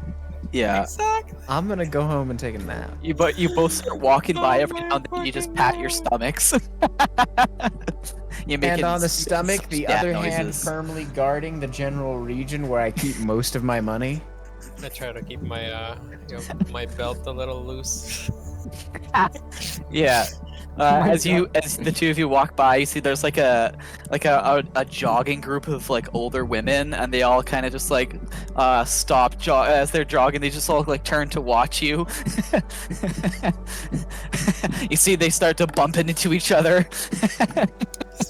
Smiling You see face. they fully stop, start whispering to one another. John doesn't make eye contact, and he looks forward. And once he and Elias are mostly out of earshot, he's just gonna lower his voice and whisper, No, Elias, I don't want to draw attention. I'm not doing this. Doing what? I'm not flirting with old women. Al's looking over towards you. You see an older woman, ears slightly pointed, probably like half elf. Her hair's pulled up into a messy bun, mostly gray, some wisps that appear to be like darker, like black, kind of on the face. Walks over. Hello! Hi. You two look new around here. Fairly? Fresh Yeah. meat. We are fit. Oh, yeah. Are you lost? You lost, sonnies? We are No. not lost. We No? are I getting just back. finished lunch. Oh, what'd you have? Tea and bread. Oh, I love Tea tea. and bread. And bread. I love bread too. You can dunk it in the tea, did you know? Or maybe that's just me. I did know. I'm Magda, by the way. Holds out a hand. You see just like sweat rolling down the hand. You see like there's like an exercise band on the arm. You seem like a nice young woman. And I pat the top Oh, of her you. hand, and I turn around and I walk away. Well, ladies, don't let us bother you in your exercise. We must Leaving so soon?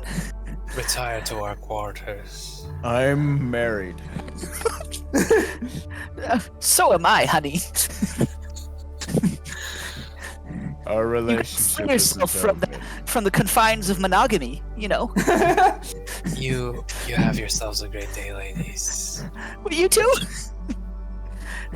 I haven't introduced you to the girls. Elias tips his head towards them. As the two of you walk away, the woman walks back to the group. You hear some snickers. You hear the sound of just like a smack, and then the ladies start running again.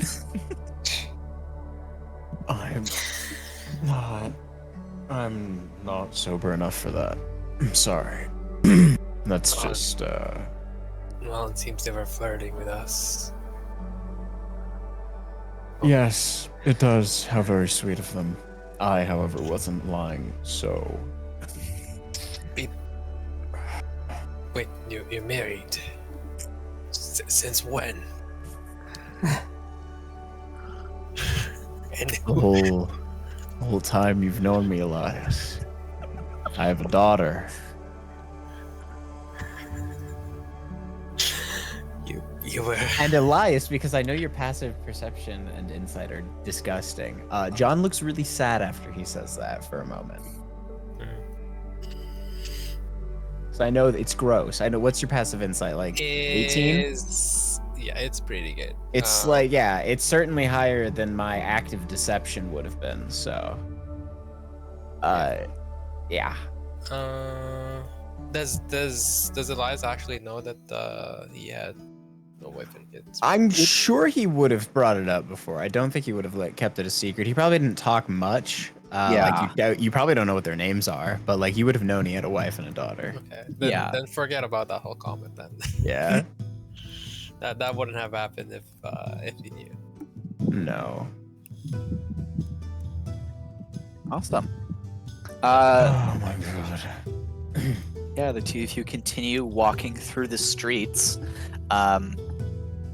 After a little while, you get back towards the market district, start heading there towards the docks where Le Grifone Grande is docked.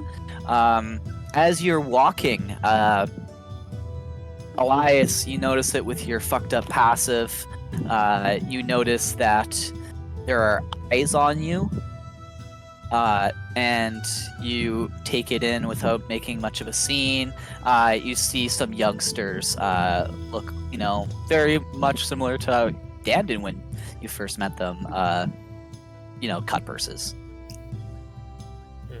But you see the two. Looks like there's a couple of them. They all kind of are looking at. One of them makes like eye contact with you, and the head disappears behind a barrel.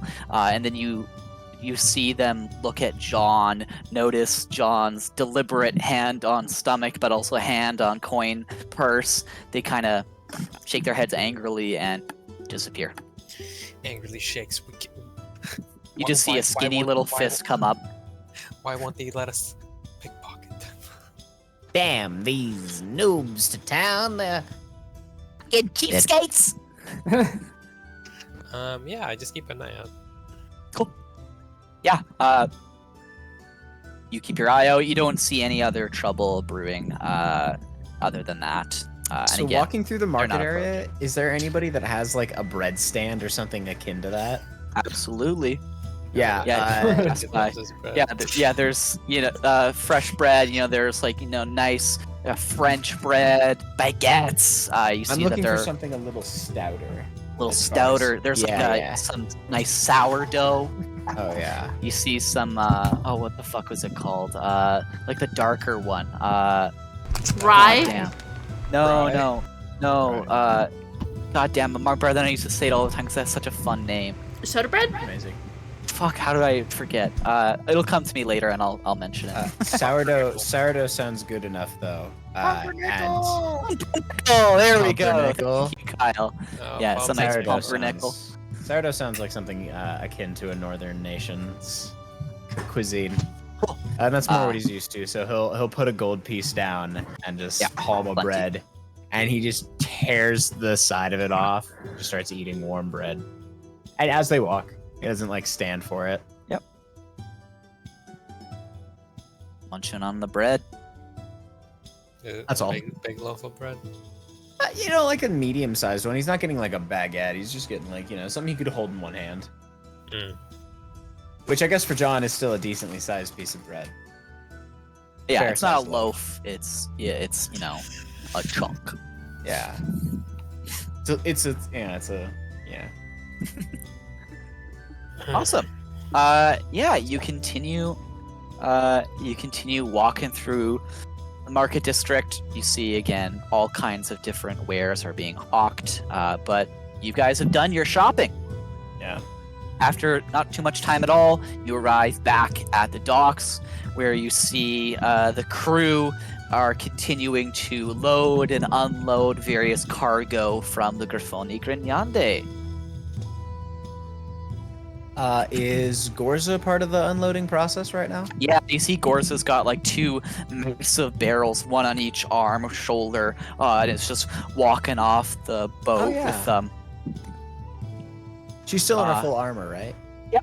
still wearing the breastplate, axe at the side, but and then walking past, you see Danica's just kind of overseeing everything. Captain Dubois is talking to like a like customs, I guess, at the dock here, filling out some reports, doing paperwork. You see Thomas is still up in the rigging. You see like is sewing something, and then a sail just kind of like falls down in tatters again. You see Adea is currently there's a barrel open and it's just floating out various foodstuffs. You see like some rice is just flowing from one barrel into another. You see High Priest Skrink is just standing beside on the dock beside the gangplank leading to the ship, and Groknar is standing on the other side. They're not doing anything, they're just standing there.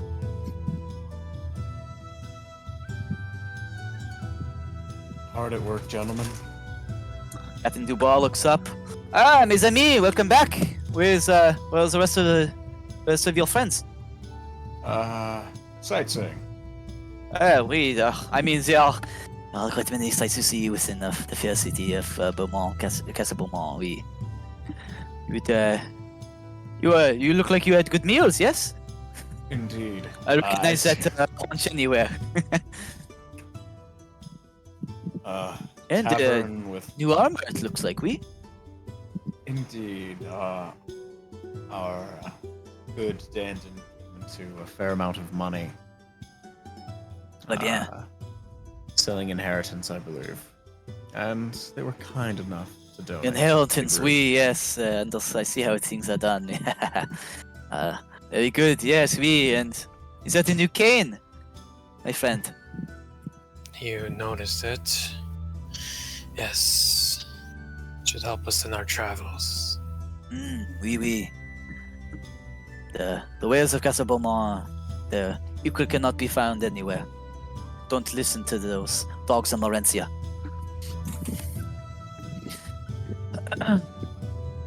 Goes back to doing some paperwork. I see Danica walks up. She's got a rapier at her side, and you see like she's got a backpack now, and it's just like stuffed full. You see like some tea leaves poking out of a back. You see there, like at her side, there are a bunch of different bristles and brushes, like attached like a bandolier style belt. Hey guys, what are we thinking? What are you doing? Just gonna hang out? I was gonna take a nap. Same here. Oh, okay. We got some old folk coming by. All right. Well, the ship's mostly empty, so it should be. You won't have to deal with too much kerfuffle. What did you say? I said we got a couple of geezers coming on board. Is that inaccurate?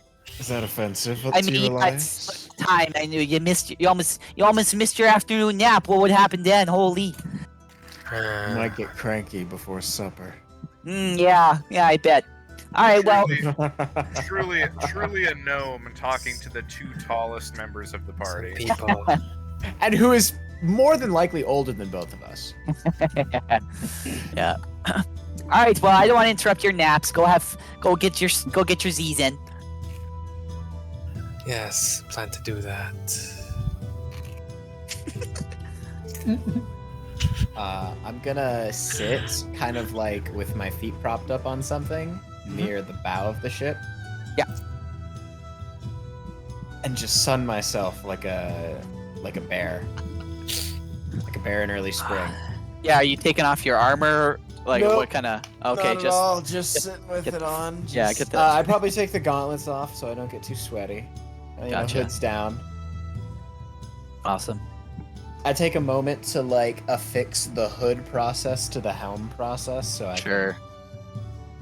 Get that up. Nice. just so they don't get caught together. Quick pull up. I find the things running sunniest spot in the ship. It's right beside your good friend John.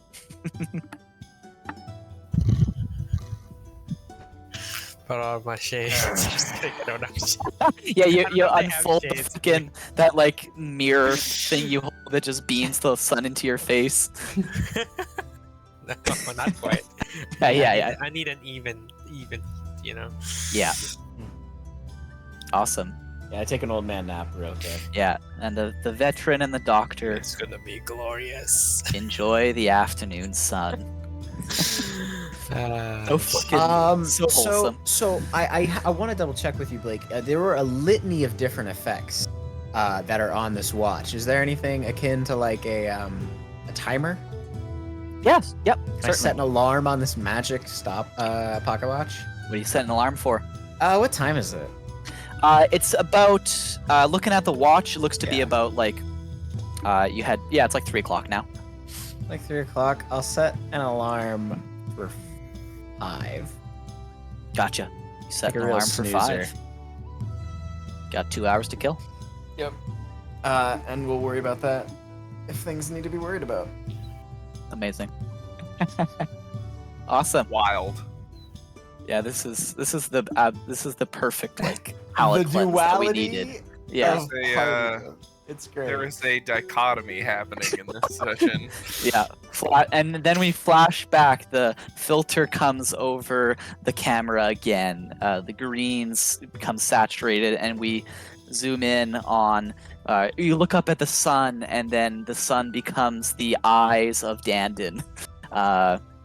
And we are in the tree and lumbering once more. Corey and Dandon are in one hand. Gristle, you were in the other.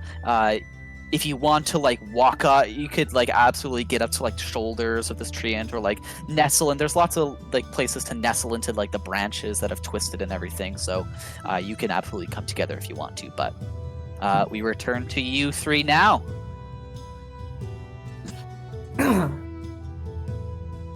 Hey, Chew. Hello? Hey, Hey. how's the communication line coming? Just checking in. It's tricky. Yeah, there's like a lot going on this end. Yeah, so much. So it's gonna take a little while longer, I think. Yeah? Yeah. Like a estimated time. An ETA, yeah. Time is so tricky. I mean, I'd like to have it done before, I get out of your heads, because, I mean, that kind of seems logical, right?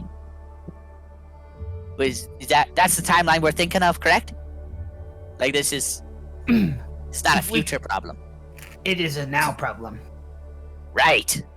Alright, I'll move some things on the docket and I'll get back to you shortly. Alright, this is Chew signing off. God damn it, Chew. Okay. I'm gonna go ahead and make a quick roll.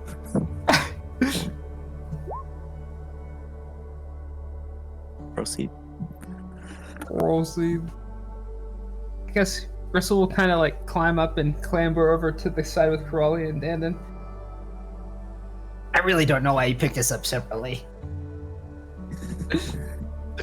I'm just cradling Dandon, like, against, like, my collarbone, and I just kind of...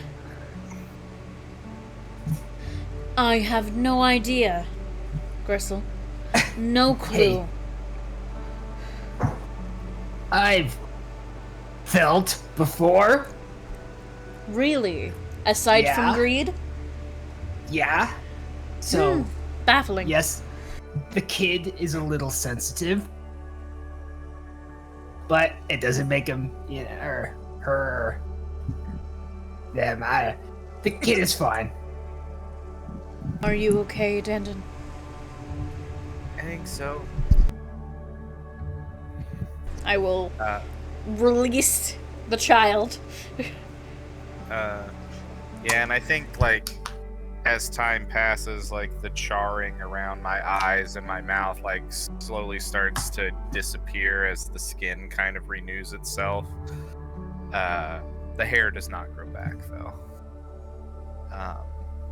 And I definitely am, like, reaching up and, like, patting my head and looking pretty sad about it.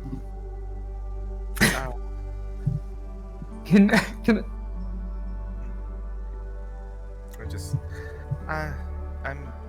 I'm sorry. That doesn't usually happen. It's okay. Things happen.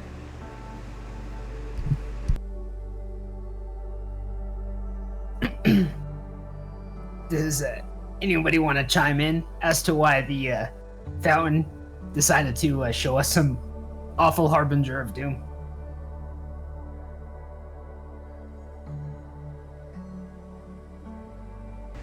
I just need to talk to John. Oh, yeah, okay. Loud and clear. Gristle and Dandon, both give me a history check real quick. It's gonna be a flat roll. Oh, a flat 19, no mods. Mine And is Gristle? also a flat roll. 6. It's perhaps a nice thing. Dandon does not recall anything. Gristle, in this moment, as you are broaching the subject, you recall when you looked at it, you saw the scene as described, but you also saw at the same time that it was not John standing before you, but it was a massive minotaur. And it was not Dandon behind Coralia, it was an angelic woman with double wings of golden light. Huh. So, well, now that I'm thinking back on it, it might have been a little interpretive. Maybe I was mistaken. I thought I saw that it was all of us. To be clear, it was Dandon and it was John and Coralia and yours and Elias's heads, but it was also Oh, it was also the two Minotaur figures, and the yeah. angel. Okay. Yeah, it was also sometimes it was Dandon, sometimes it was this angel, sometimes it was John, sometimes it was this Minotaur. This magic shit is really confusing. I'm starting to not like this. It's not exactly easy. No, it can be rather difficult to wrap such a tiny brain around. Yeah. Gotta be nicer. I'm nice to you. Yeah, but we have to go do something now, and I think if we're arguing with each other, it's not gonna work out. Huh. I'm sorry for being rude, Gristle. Thank you. And smiles.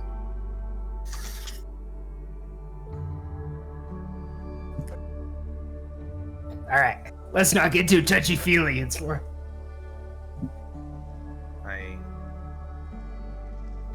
You're the one initiating the touchy-feely commentary.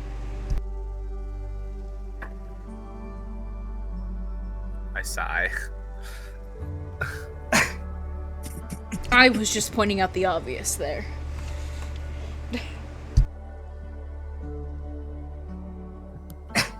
Why do I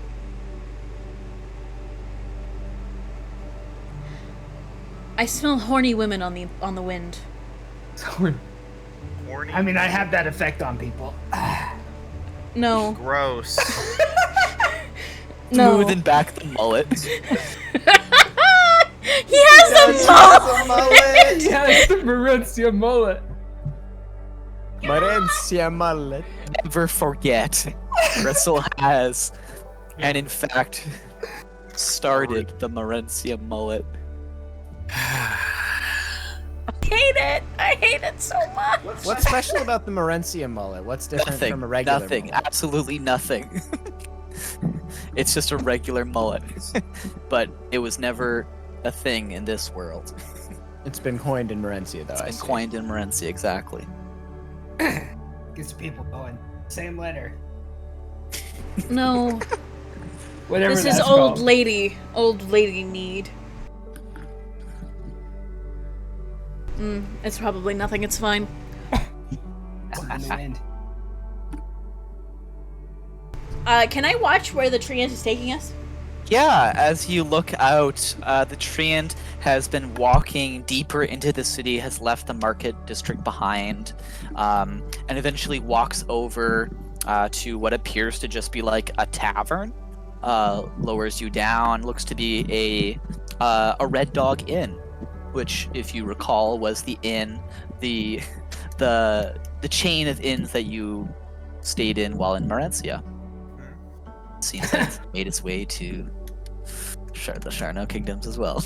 A district of the Sharno. It's like a fucking McDonald's! Oh, they have Red Dogs in? That's awesome. As the treant kneels down and opens up its hands, ivy can be found within. Thank you. Yes. Are we all good? Thank you for your assistance, yes. Of course. You must help travelers wherever they are. Stands up. And truly lumbers off. Get it? What the heck was that thing? But then A treant. It was so cool. It was a treant. Before it walked, like an elf just like walked into its leg and then it just started walking away. It was wild. People don't have any personal space here. Let's find your friend, Gristle. Yeah. Gristle will just walk inside. I'm just gonna sit out here for a minute. That's okay. Do you want me to stay with you? I think I'm good. Don't wander too far, okay? I'm gonna sit, like, on that bench right there. Okay. Awesome. Dendon walks over to a bench and pops down. Gristle and Crawley, you heading inside? Cool. You head inside. Not too busy. Middle of the day here. You know, you see some people are just, enjoying a meal, enjoying a drink.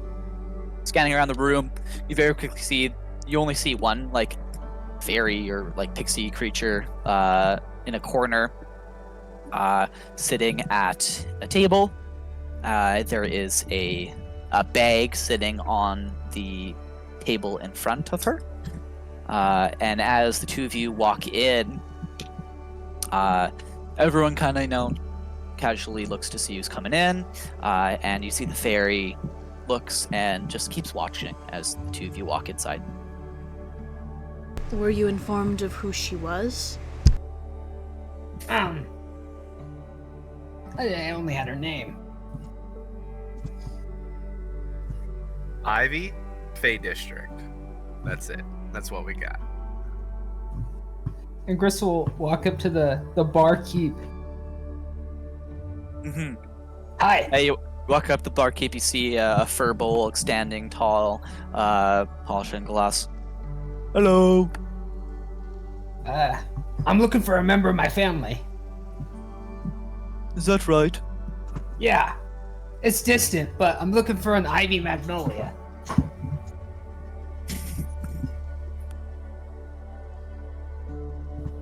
Just points to the fairy sitting at the table alone. Gristle will just slide forward a gold and walk off to the ferry. I will. Gold. I will. What the fuck? I will follow. Awesome. The two of you walk over to this fairy, watches as you approach, and then sits up. It looks to be like 2 feet tall, so you're not like itty bitty. Sits up and wings start flapping and just floats up into the air as the two of you approach. Hello? Hi. Are you Ivy? Yes, who's asking? A family member. A family member, yes. You must be Gristle.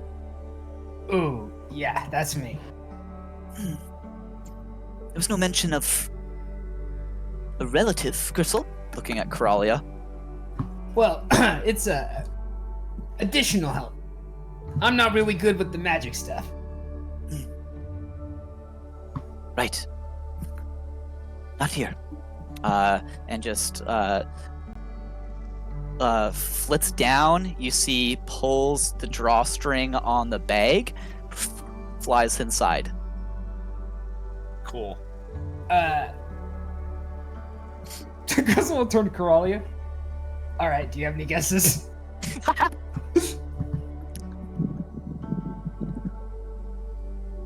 Okay. Gristle will poke the bag. You poking the side? Yeah, what does she want us to follow her into the bag?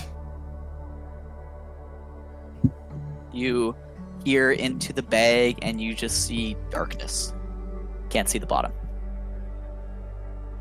Can I identify this item really quick? Yep. Go ahead and give me an Arcana check.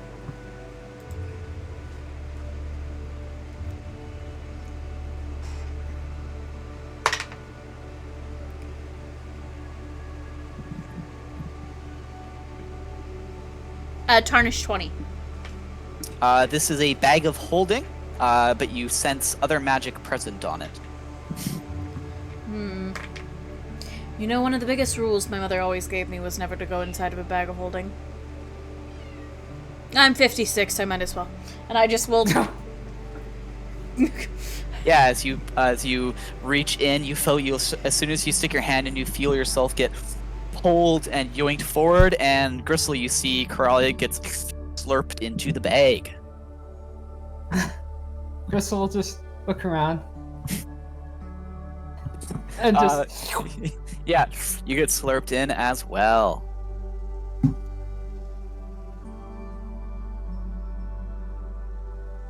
Oops.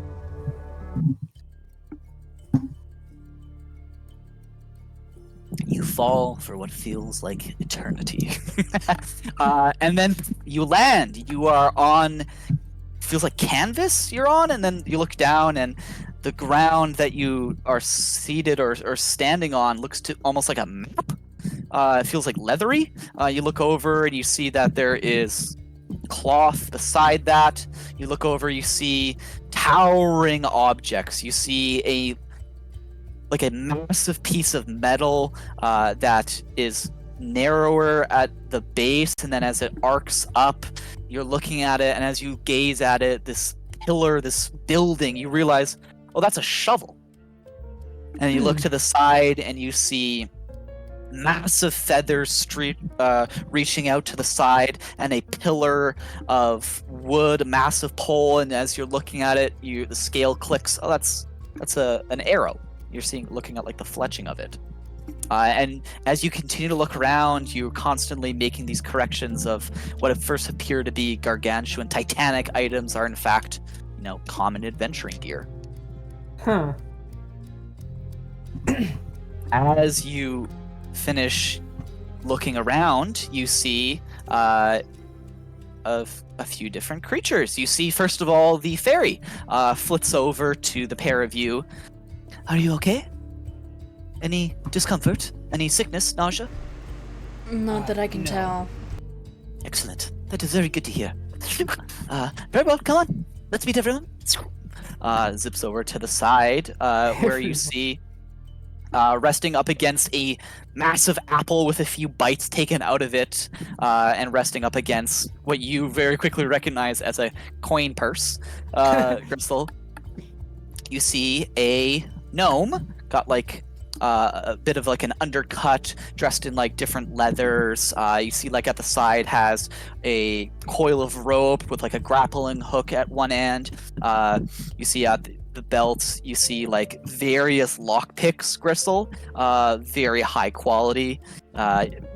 Surely wouldn't beat your spoon, but a bunch of different lockpicks. And then beside the gnome, you see an Aarakocra, like a bird person.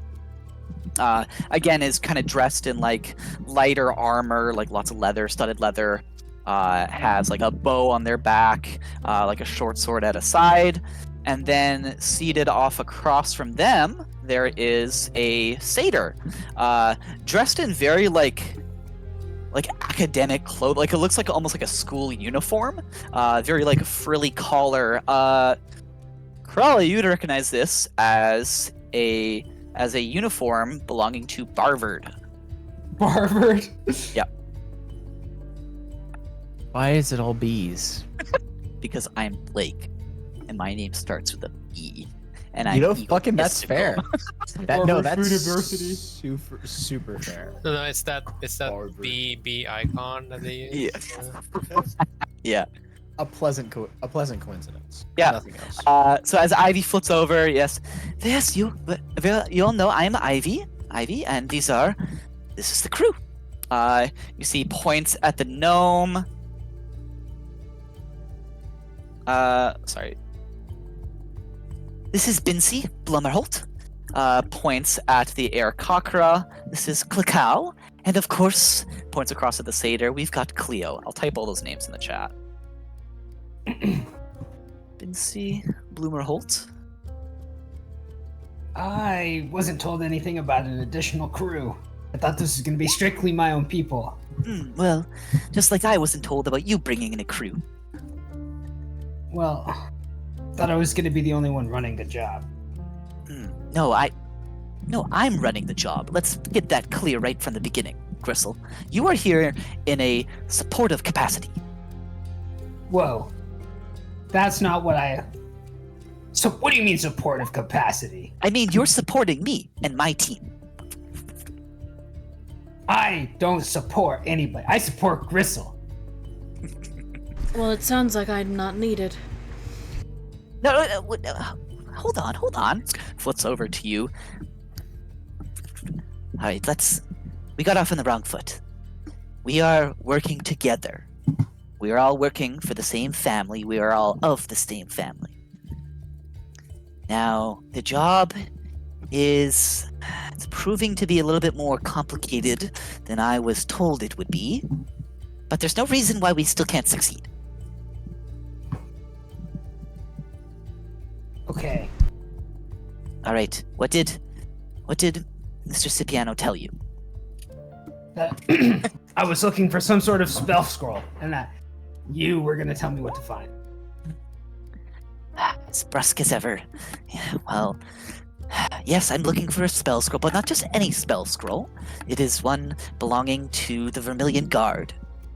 It is located in a senior knight's estate, Louis Leon, and the scroll, well, it details the Pact of the Sacred Land that is unique to the Vermilion Guard, and would therefore fetch a mighty good price in the right hands.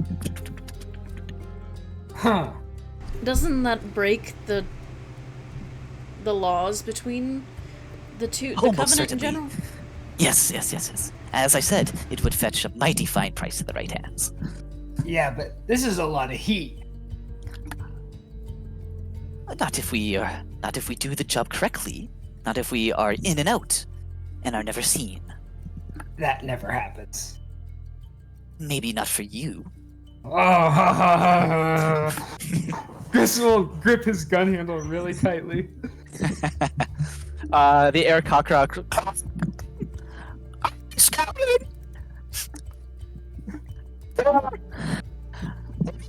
Some guards have been coming in! Not a word. Yeah, I can hear it. I can hear it. I I can't. cannot.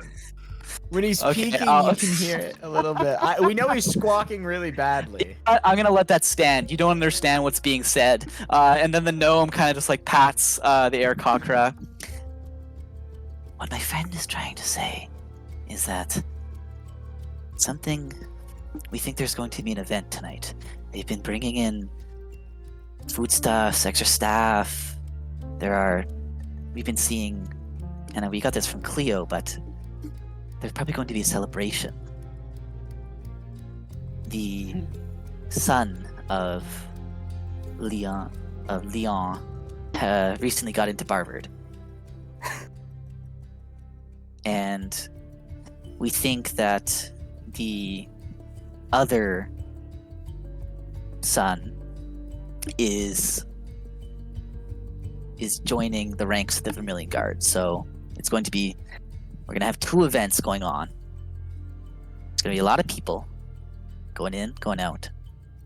If we want to go in or go out, this is probably the best time. What's a few extra faces? With the increase of people is the increase of guards. Yes, that's always the case, but if we play our cards right, we'll never be seen. And besides, we're running out of time. From what it sounds like, you're not staying in town long. yeah. We only have about. Gristle will check his watch. What time is it? Gristle, you check your watch. As you look at the watch, go ahead and roll me a d20. That is a 2. You look at the watch, and it looks like. Oh, you've only been in here for like 15 minutes? Yeah. We've got time, though. Let's get this done.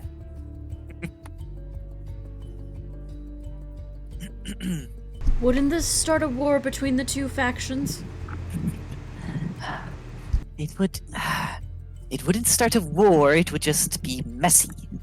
The Vermilion Guard would be humiliated if word got out that the secrets of their pact were stolen. It may be true that there is some there are those in the chapters wishing to see a diminishment of importance laid on these pacts in the secret land and all that. And they may or may not be paying us for the job. But I can't say.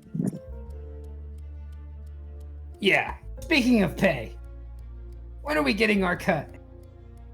Look, I mean, if you'd like to discuss it before the job is done, that, I mean, a bit presumptuous, don't you think? Well, who says the job is gonna get done? Maybe a number would motivate me.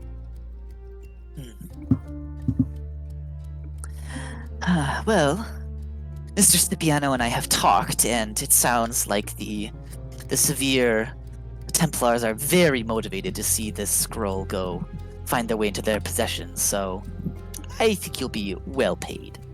What do I know about the Templars? Go ahead and give me a insight check first, Gristle, and then Coralia. You would know. Oh, You would know. Give me a history check first.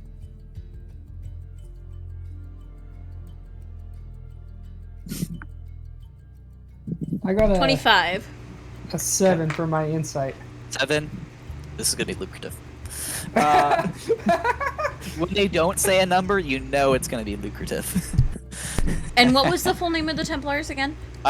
So Coralia, you are recalling from the history books in the Raven Court Academy, the Knights of the Severe Templar are the second largest chapter of the different kind of branches of knights in the Charno Kingdoms.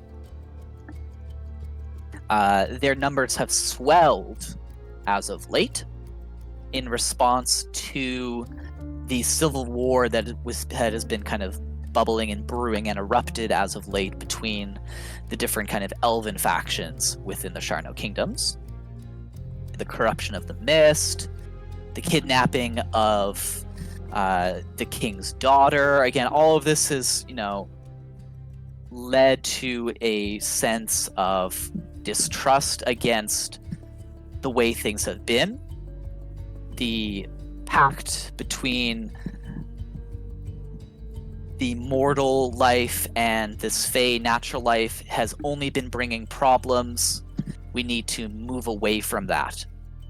So the Knights of the Severe Templar are very, very against the kind of natural magic that the Vermilion Guards, for example, embodies so well.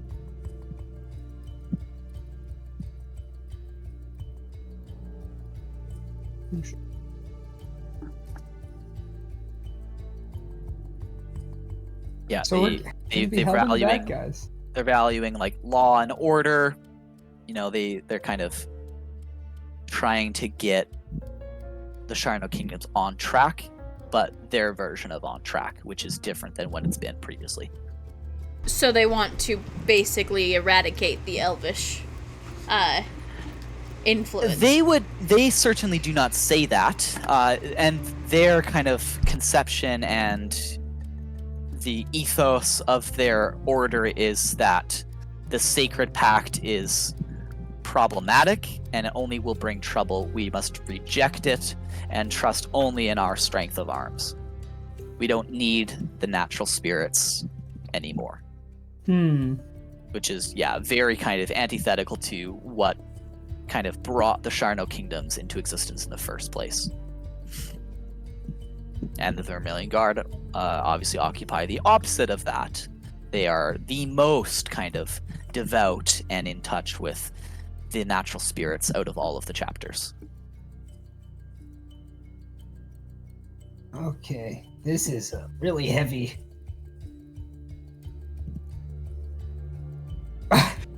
Gristle will kind of lean in towards Coralia. Are we willing to destabilize this place? Is this a crime we're willing to commit? I'm not letting Dandon get mixed into this. Yeah, no, maybe I thought this was just a simple smash and grab, but I kind of don't want to get my feet It is wet. a simple smash and grab. I don't understand what the problem is. We're Get just the fuck out of my face! what? We don't have much time. You said so yourself. If we don't have much time, then this is a task that is obviously out of our wheelhouse.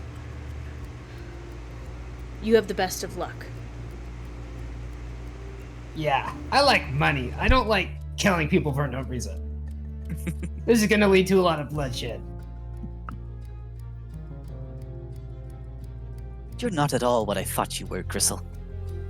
Well, hey, this job is nothing like I thought it was gonna be.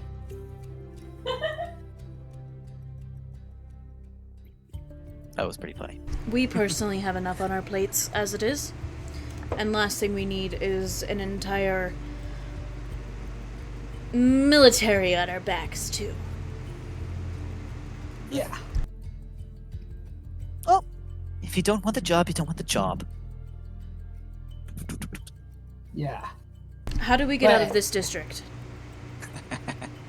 Oh, you want something from me? No, actually, we don't. Come on, Carl. I would like out of the bag! Yeah, looking around, you want out of the bag. How are you gonna do that? Yeah, you see, Ivy. Well, yes. Well, if you excuse me, then I have planning to do, and zips over to the corner, and the four of them just start chatting, pointedly ignoring you all. So what? Are we just gonna fucking stick around or something, Ivy? That's not my problem. Paralia, I think we're gonna have to make it their problem. I mean, if you're staying, you might as well help, right? So, we We need have- to get the fuck out of here. Can I use Dispel Magic on the bag? Go ahead. Incredibly based. If you want to, you can give me an Arcana check. To let's do understand, that try and first. grasp the theoretical application of this in the first place. Yeah. Jesus. 16. Okay. 1 second.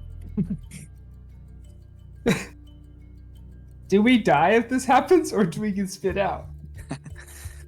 Okay. On a 16, again, you sensed it before you went in. There is additional magic on this. For example, you would know that living creatures can survive in a bag of holding, but for like a very limited amount of time.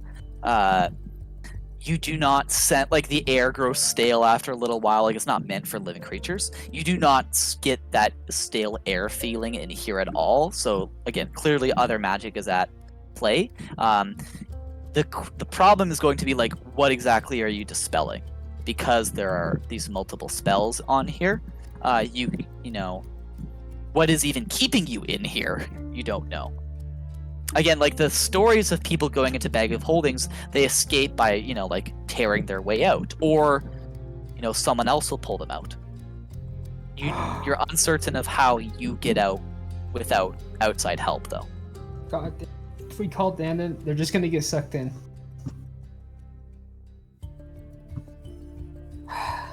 Okay, maybe we should ask. Do you still have, was it you that made the friend thing happen? That was Dandon. No, it's a And in Dandon's fact, gift. as we are talking about our lovely little lad, Dandon, you are outside of the Red Dog Inn, sitting on your bench. What's up? Oh man, so much. No, Dandon's just having a little quiet time. They're pretty sad after all that happened. But I think trying to distract myself by just looking around at what all I see around me. Yeah, looking around. Again, you are in the city. You know that. You can sense the familiar structures and see, you know, the palace high up atop the peak. You can see where the rivers roll by in the countryside.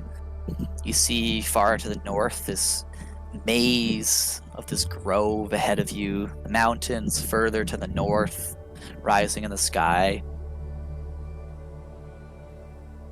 all around you is the sound of a bustling city, but with that twist on it, right? It's not the clatter of wagon wheels.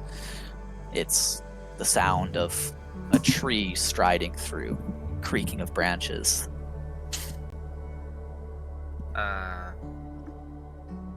I take it all in, and I just kind of breathe, and I stand up, and I'm going to just go over to wherever there's like a really nice patch of flowers. I'm going to stone face, dig a little hole. I'm going to pull out the charred remains of my mouse, set it in the hole, bury it, and just kind of sit there for a little while. That's fucked up, dog. Mouse has 1 hit point. Yeah. Mickey, it was. No. You bury your friend Mickey. How long was Mickey with you? 3 or 4 months.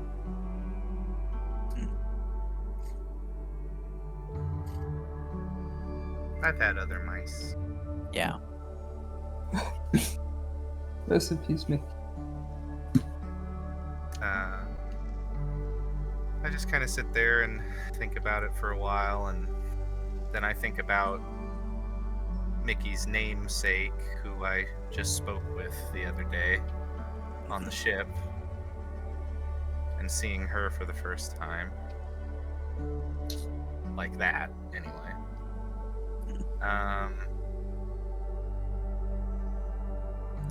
And then, yeah, I think I just kind of... I'm waiting for my allies to come back. That's kind of where I'm at right now. Yeah. Go ahead and give me a perception check. Ooh, it's so high. I have advantage.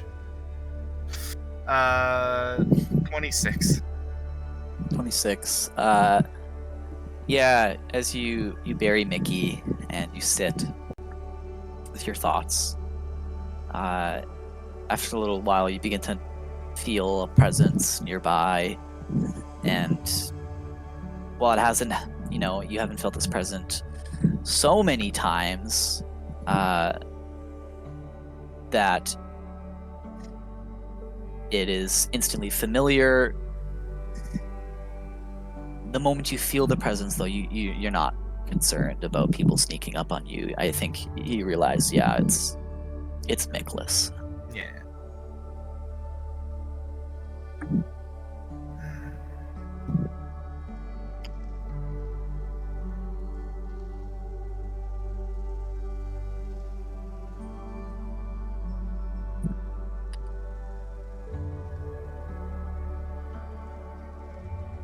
I thought it wouldn't happen again.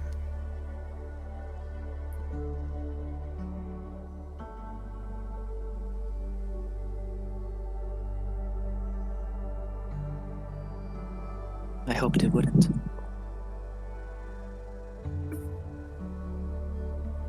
But that is not the nature of our world. I'm sorry, Dad. Me too.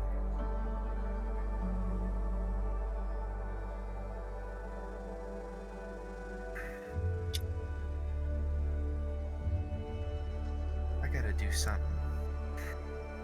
I gotta be better at controlling my magic. I kept it hidden for so long, and now I don't really know what to do with it.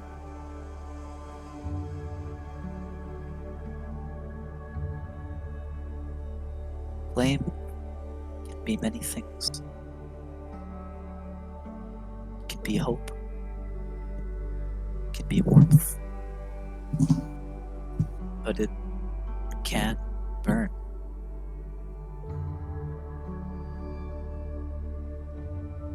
What it does is up to you.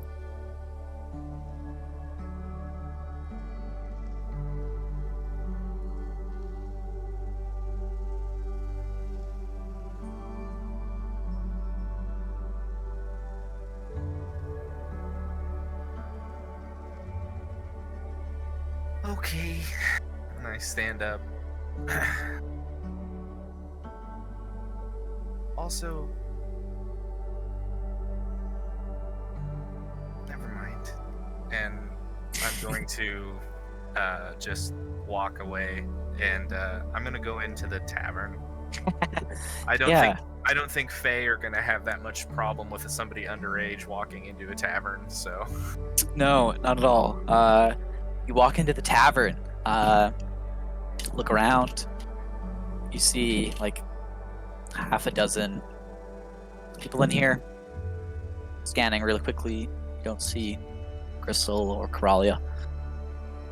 I look at the person behind the bar and Yeah. I say, "Did a goblin and a woman with a really big hat come in here?" Oh, yep.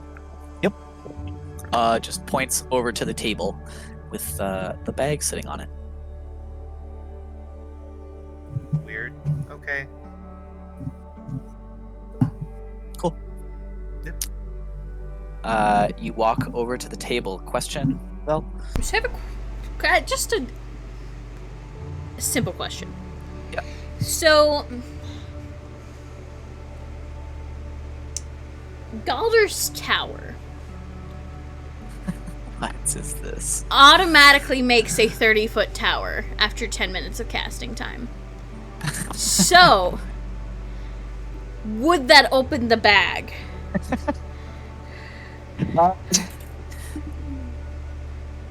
I know it would probably destroy the bar we're in, because it is a 30-foot tower. I think your quandary is it creates this material thing. How is that going to interact with the magic, this like extra dimensional warping magic of this bag of holding? Yeah. It might pop out. It might not. It might just exist wholly within this bag. I'm crushing Again, all you're of you. you're looking and you see like these massive items that in reality are like 5 feet, or like an apple that is like bigger than all of you combined. Like, so if something truly massive appears in here, you don't know. Magic is weird. Magic is Fucking spellcasters.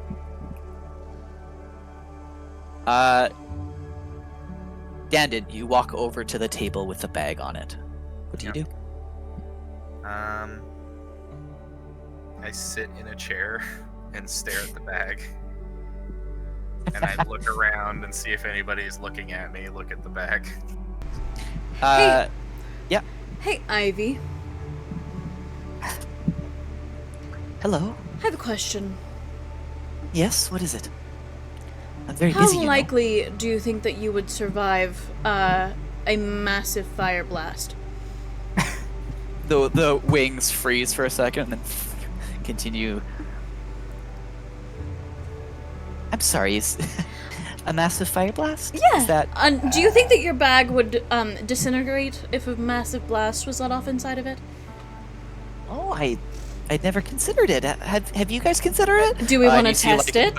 All three of them have gotten up and like the aircocker is taken to the wind, to the sky. The gnome has just kind of like a hand is kind of like gone into a pocket. The satyr has just taken out a book. So my theory is I know that I would be able to walk away from this situation. As this conversation is happening, suddenly you see the god-like face of Dandin peering down from above. You see Ivy look up. Oh, I apologize. That's actually our ticket out of here. And I will grab. I look into the bag of holding, Dan's just peering in right now. and I can't see anything. It's just black. It's just in pitch there, right? black. Yeah, Okay. you don't see shit. I just look down in the bag Choom. and I have my face screwed up. I just say, Miss Coralia, and I just say her name. Yeah, everyone.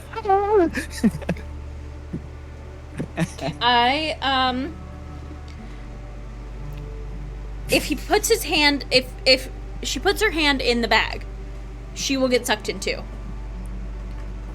Theoretically. Who knows? I mean, it's a bag Theoretically. of holding, and I said the name of something in it.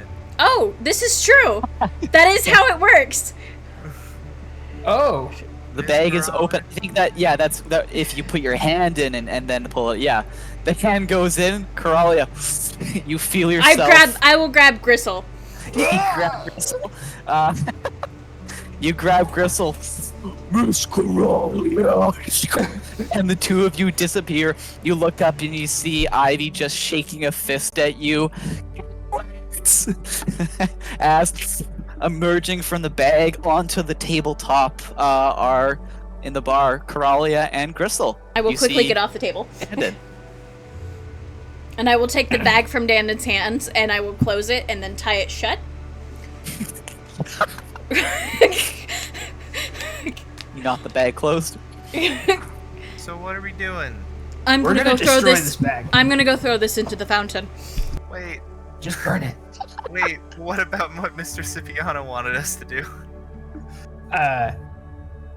So, Dandon, sometimes a group of people hate another group of people really badly. I don't know if you're familiar with this, but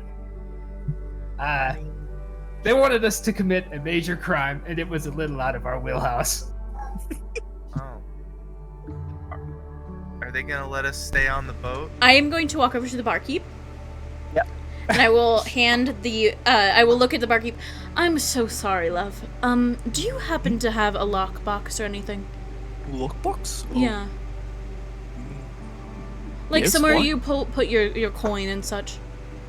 Why do you ask? Can you put this in there, and when Miss Ivy returns, you can give it back to her? I just don't want it to get stolen. I'm gonna roll insight first. Do you want me to roll deception? No problem. No, not necessary. Not necessary. Unnecessary, he says. Just Like, make he sure the takes out- lockbox is Yeah. very locked. Yeah, you see, he takes out a box. It appears to just be like a bare wooden box. Opens it up. There's another box. Opens it up. There's another box. Opens it up. Does this for a while.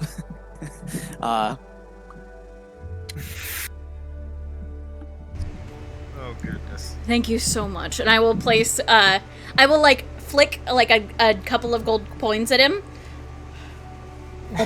yep.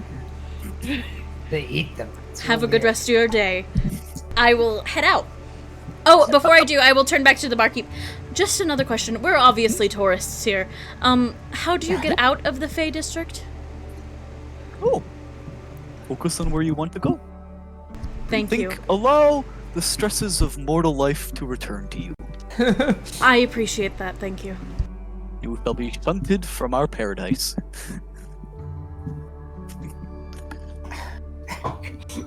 Gristle just turn to Dandon. Dandon, we're actually about to have a conversation with Mr. Scipiano, because I think the type of things he's trying to do set a very bad example. I mean, he's a full criminal. Yeah, but there's a code, you know. You This don't. is like, You don't destabilize people's way of living.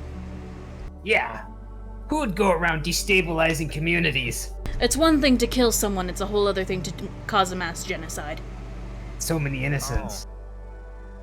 Who are they destabilizing? It doesn't matter. Let's just go. Okay. And as I, like, holding both of their hands very tightly, What the fuck? I will start to think about John. You think about John and, all that you've discovered recently. You take one step and you emerge in the central market of Castle Beaumont, back in the material plane. That was much easier than getting into that place. Let's just save a lot of my Such mind. a stressful thought.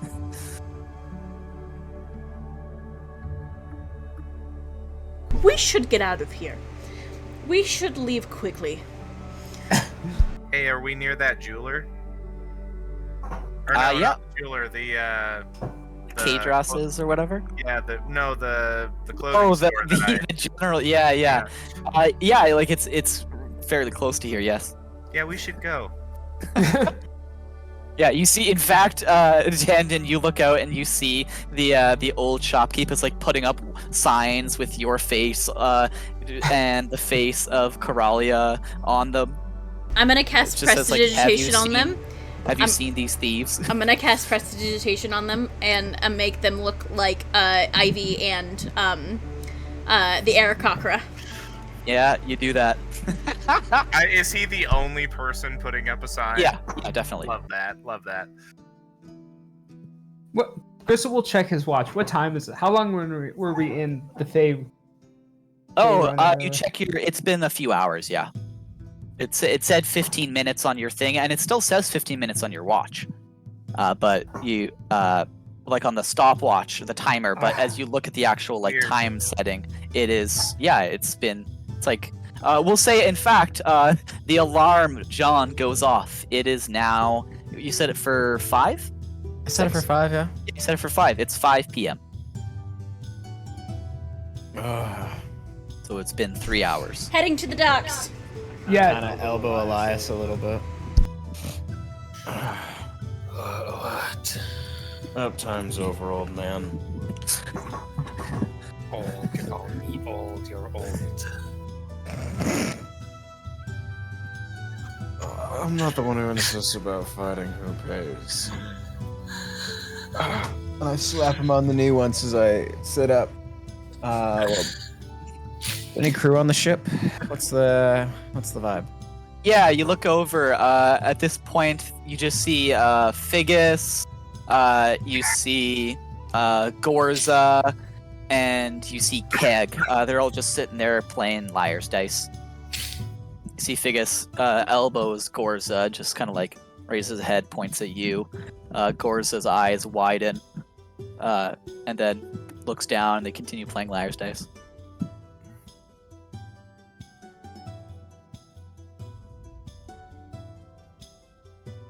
Very interesting.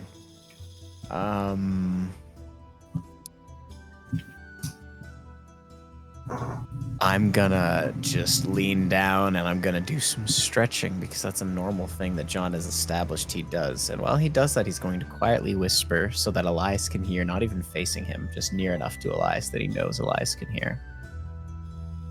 I'm going to go for a walk. Follow, don't be seen. I have suspicions about Gorza. And after I'm done stretching, I'm gonna do just that.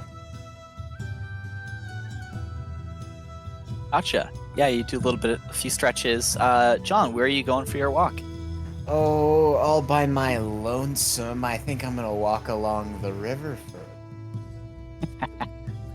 Start strolling along, down, get off the ship, go for a walk along the riverside. Yeah. As you're strolling, Elias, what are you doing? I'll wait, maybe a minute or so. As John heads out, a few minutes go by. You see the group playing liar's dice. Gorza stands up, just drops coin pouch into the middle. Yours. And then walks off the ship.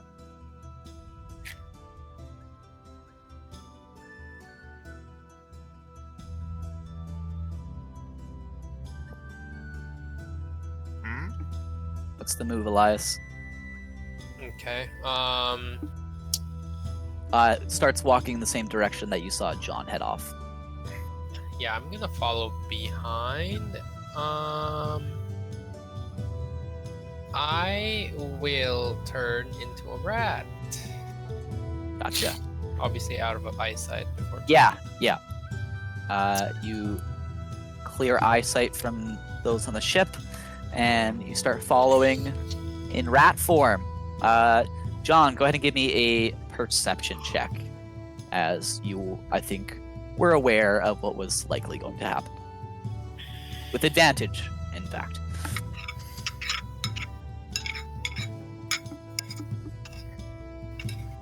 14. As you pause for a minute, just to, surreptitiously check your six, check all angles. You hear just like a cling. A stand has been bowled over. You hear like shatter of a plate, and a shopkeep starts angrily shouting, "What have you done?" And you just hear Gorza shoves a coin pouch into the person's hand, and just continues striding forward through the crowd. Interesting. I'm gonna try to make my way somewhere quiet, somewhere dark. Gotcha. You continue to walk along the riverside, and you notice a particularly dark alleyway off to your immediate right. Yeah. I'll sort of feign a stumble as I hook into it, and I'll turn into that alley. Cool. You turn into the alleyway. You see, like, between a few buildings, there are, like a few crates, barrels. You see, like, a pile of trash kind of pushed off, kind of out of view of the street. Keep the thoroughfares clean, keep up appearances. Yeah. There. Elias, you've been in rat form. No stealth check needed. You are following unseen and unnoticed by Gorza. You see Gorza stop,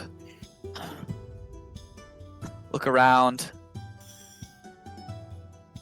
looks off in the direction of an alleyway.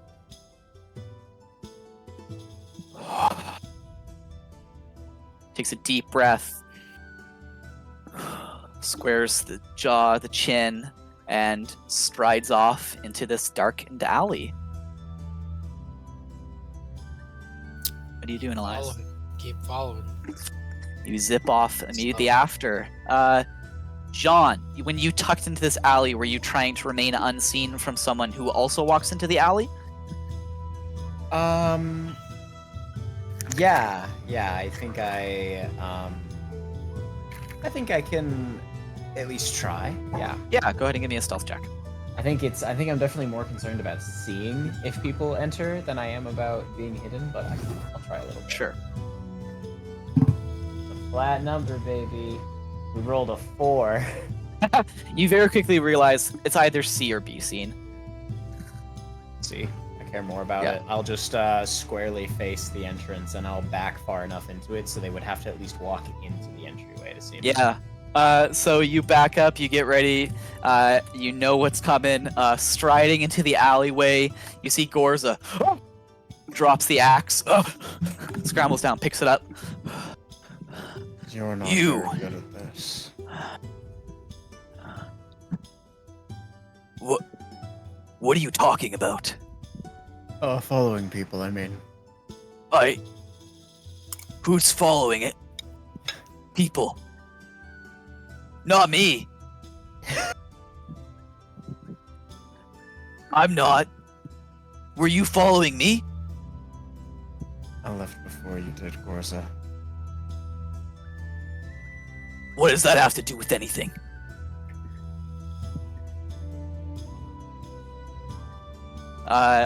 John, you see, you're facing away the entrance. You see a rat sneak up behind Gorza very clearly, and is watching this take place.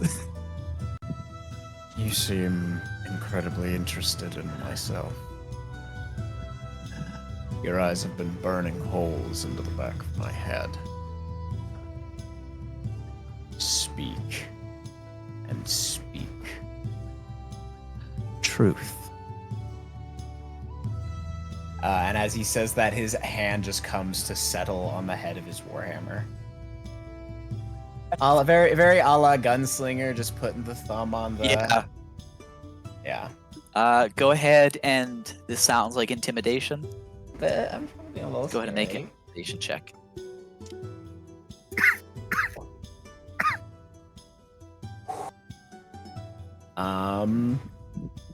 God, I love it when the numbers are high. 23.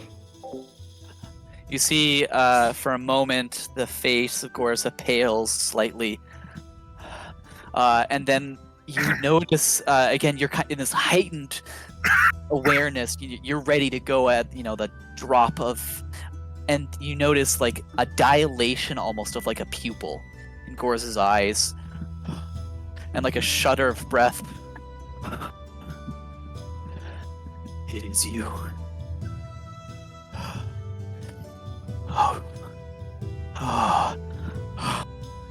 Fully drops the axe, drops down to the knees. Mikael, I am yours. And prostrates. Damn. Need to roll something. Where's your chill?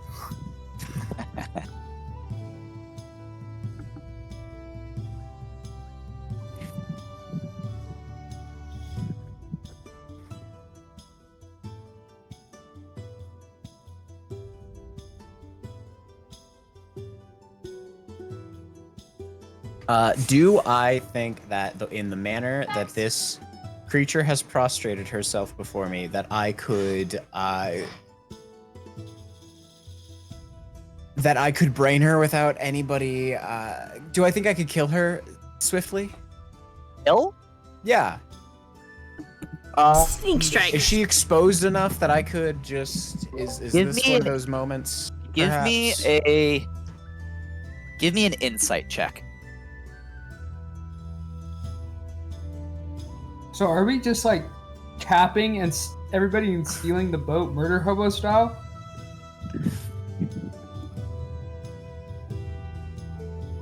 15. 15. You think you could kill Gorza? It would not be a one hit. It wouldn't be a one tap. No. Like you could incapacitate Gorza, possibly. Like stun enough to get away or anything, but to like fully do this job, you're gonna have to stick around for a little bit. Do I see any other reinforcements? I'm probably around like 45 feet away. With your passive, nothing. Okay. Yeah, no one else is coming into this alley. Everyone is like, oh, that's a creepy dark alley. Why the fuck Yeah. would I go there?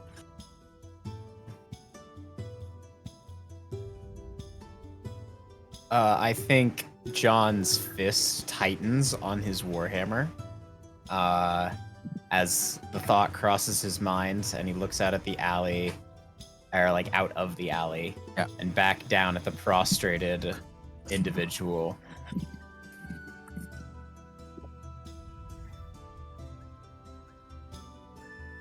I think you have me confused.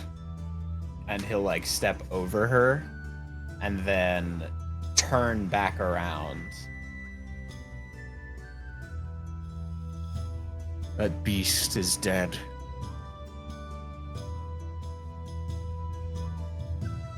And you should consider yourself lucky. I don't do the same to you. Remaining prostrate, the only response is, no, the beast is death, and does not stand upright.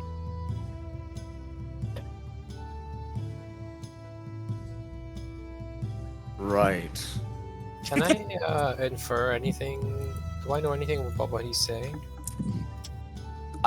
Go ahead and give me a history check, I think. Yeah. History. That's a 12. Also allow insight. They'll give different things, but you can make whichever you want. Tell me if you want history or insight. Inside on his body. Like, oh man. Okay, well that's a 9. The other one was a nat 20. Alright, so do you want history or insight? I'll take the. What do I get from both? Either like What were the rules again, sorry? 9 for insight, 12 for history. Yeah. Not much on either. TBH. This sounds personal to John. You don't Okay. know what about, but John knows something about this. And for the history, I mean, you know it's not like the beast that you're interested in, certainly. But other than that, there are a lot of things that stalk the Grimpunk lands of Terra. Okay, I'll just keep listening and watching out for. Cool.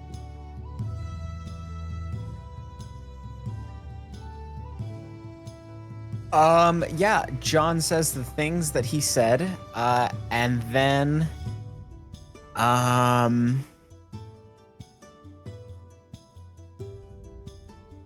fuck.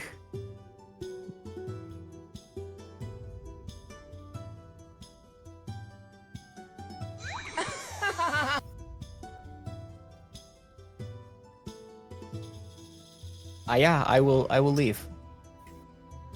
John leaves the alley. And then a ping. I will say to Choom in my mind, Choom,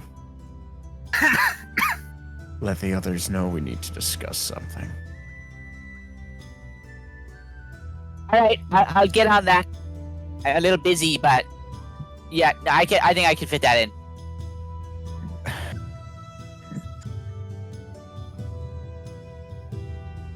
John leaves. He reverses. He's reached the midpoint of his little walk, and he goes back to the ship. Starts walking back towards the ship. Elias, Yeah, you watch John walk away. Look, I think if it looks like he's heading back to the ship, I'm just gonna keep following Gorza. Gorza remains prostrate in the alley for how long are you gonna wait? Because Gorza's not rising. I'll wait a little bit. As you are waiting, in fact, you hear Gorza whispering something. Okay.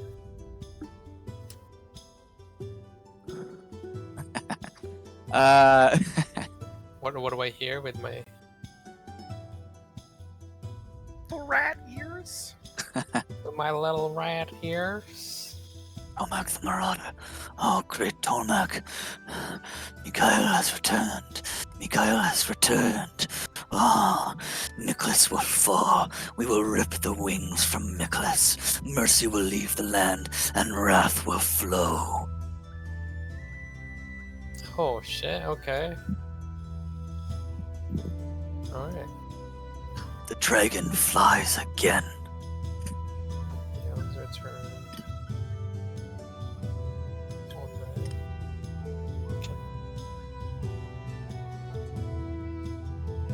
Okay. Yeah, just kind of do starts like anything looping this almost.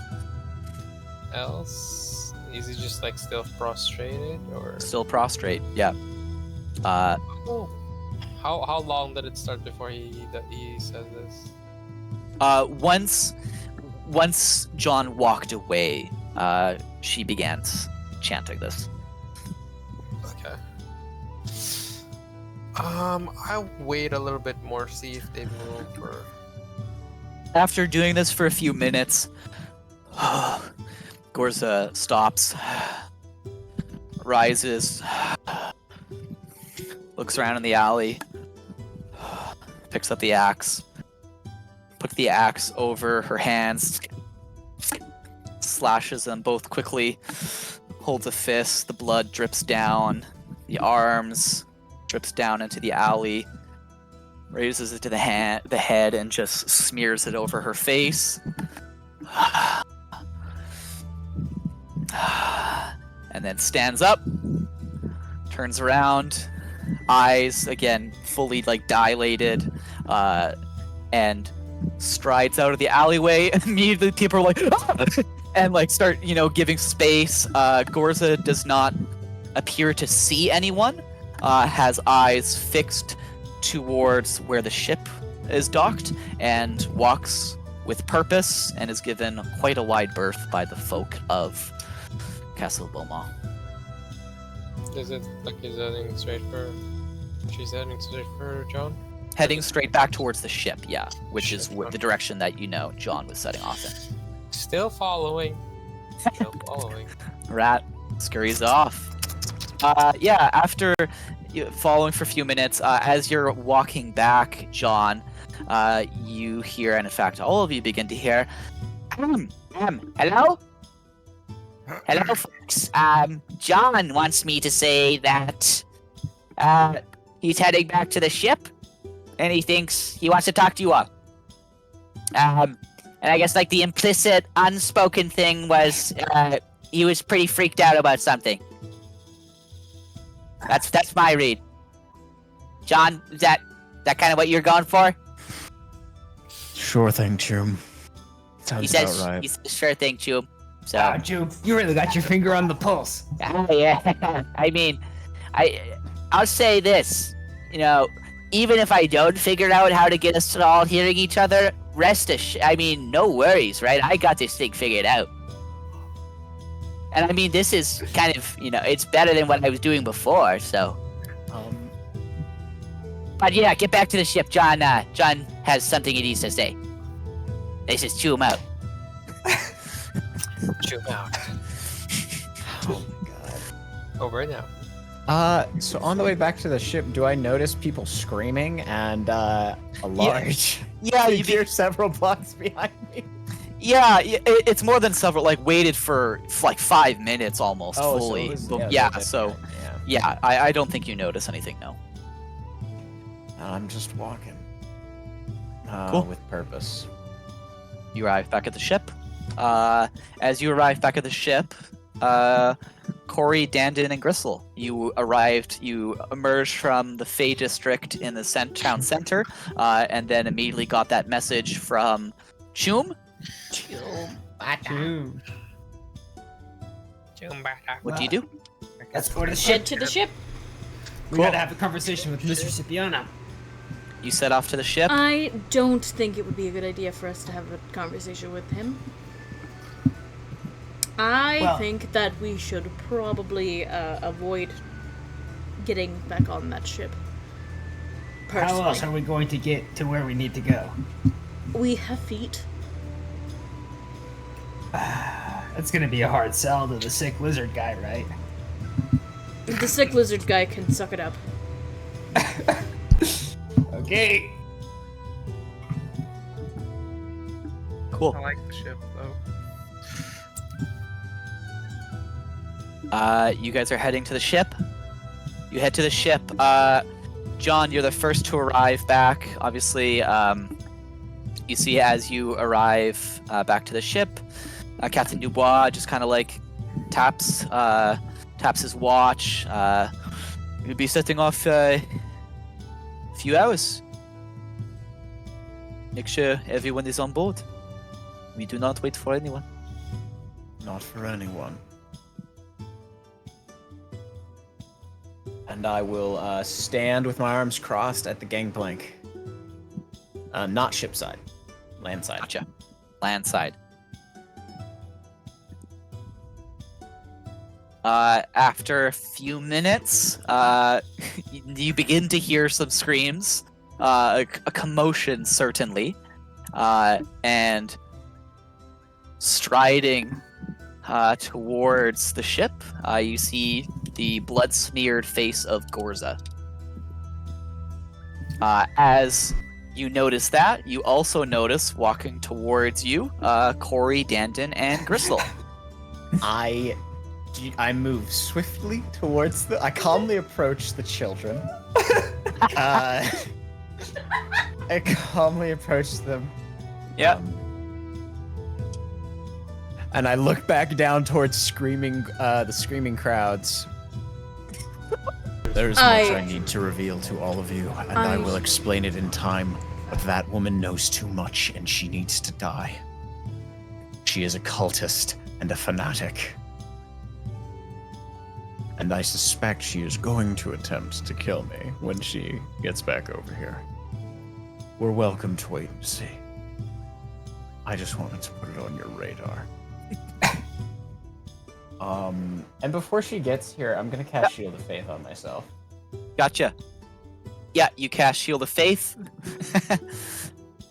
Elias, you are still following behind Gorza, correct? Mm-hmm. Cool. You are right behind Gorza. Gorza approaches. You stepped forward to meet your friends. Gorza approaches, turns, and gets on the ship. Do I sense any murderous intent? You sense focus, as indeed Gorza walks up the gangplank and immediately descends down into the hold of the ship. You see Dubois just kind of like eyes slightly narrow at Gorza. You see Groknar was still standing beside the gangplank, just Groknar, as Gorza gets on the ship and heads down below deck. Figus and Keg just kind of like look at each other and continue rolling the liar's dice. I confusedly am looking at that situation.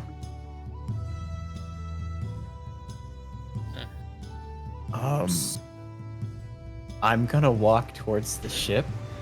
Was her face covered in blood? It appeared to be, yes. Isn't she the bloody? That is her moniker. Why are we surprised? Because she prostrated herself before me in an alley and claimed some interesting things.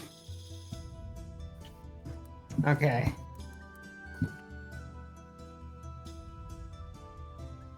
Captain? Jean?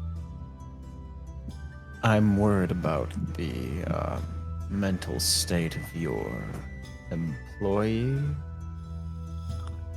Are you referring to Gorza? Yes. It is nothing to worry about. It happens from time to time. Trust me, No, she's good. She's very good at what she does. She's not going to kill anyone, you know. From what I understand, it's her blood.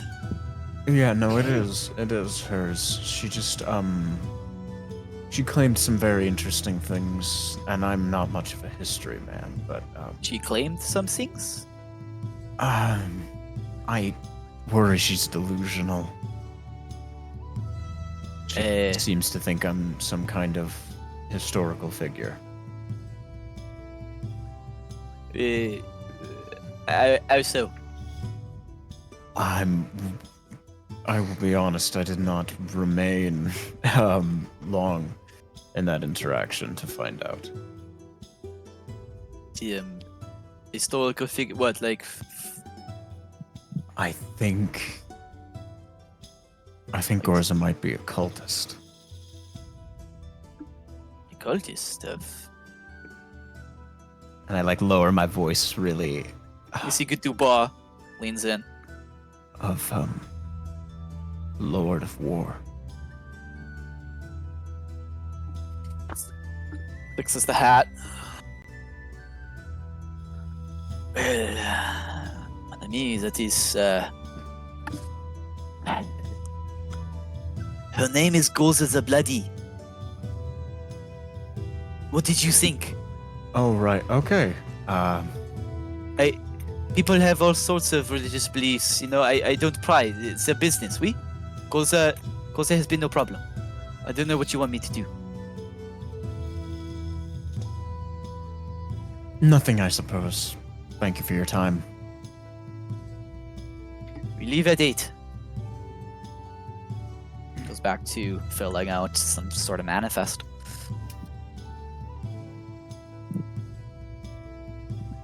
I will place my hand on like John's like upper arm. And just... We have the money, I can get a cart.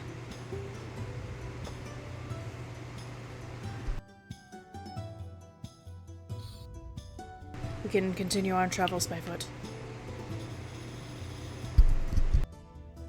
My worry is that she knows where we are going.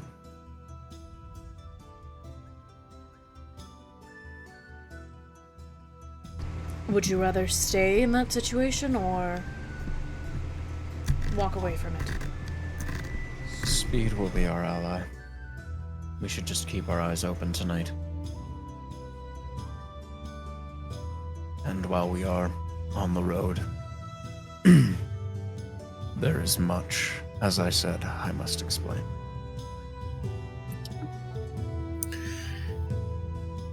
What's the status on Gorza still? You still following Gorza?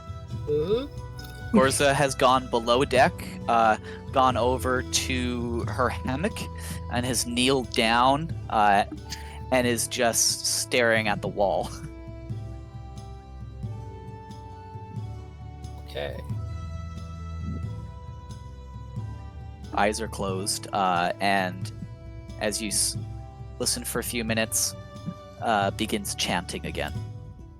Same thing. Yeah, same sound. Yeah, at this point, it's like, yeah, this is like a religious, like, incantation, perhaps. Okay.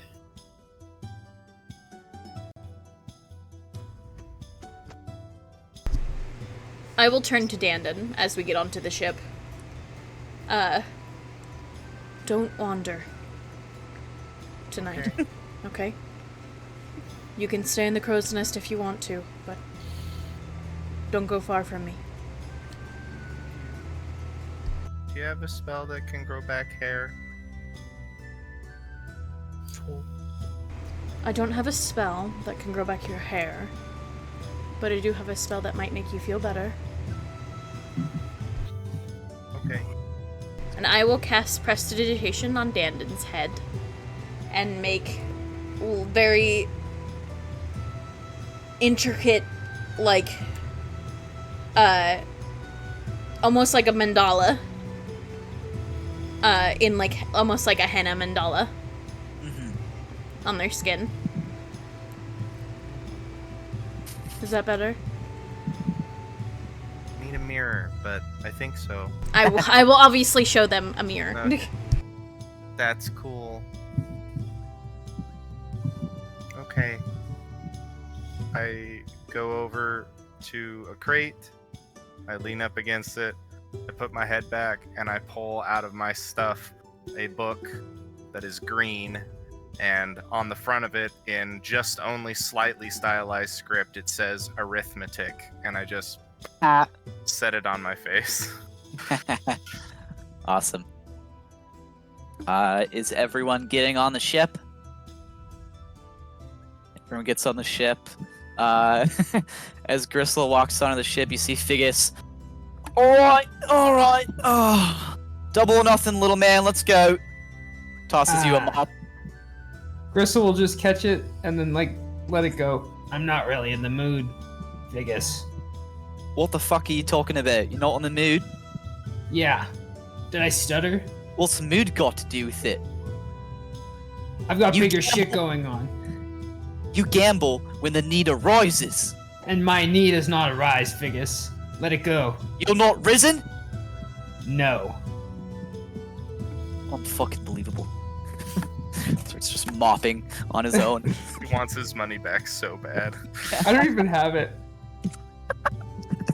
Imagine. Spent it all. I already spent it all. Cool. Everyone back on the ship. As everyone is very glum after their after their foray into the magical city of Castle Beaumont, will end with Choom coming online. Hello. You're not gonna believe this. I think I got it figured out.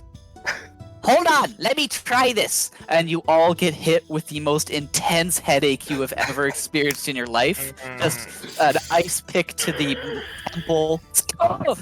You all see a million colors. You taste blood at the back of your throat. Oh shit, wrong one. Wait, no, sorry, I haven't figured it out. It might take longer. Terrible. And Amazing. as 8 p.m. hits, the gangplank comes up. Everyone boards. Liquorphony Grinyangde again. And you set sail, leaving behind Castle Beaumont, leaving behind a job undone, leaving behind a crew in a bag of holding, in so many boxes. Truly a roller coaster of a day. Yeah. You set sail to a potential salvation in the future, but these are the Grimpunk lands of Terra. Nothing is Yeah. ever as it seems. Well, shit. He's all about John and I had a great day until the end there, you know? Yeah, the day they had me in the first half. Not gonna lie. Yeah, I we're- had me in the first half. Like You last know. session too, it was so wholesome. Everything was going great. So, Elias, if I, has Elias ever been known to burrow through people as a rat? What do I know? What do I know about Elias? Yeah. Oh, this Elias, he,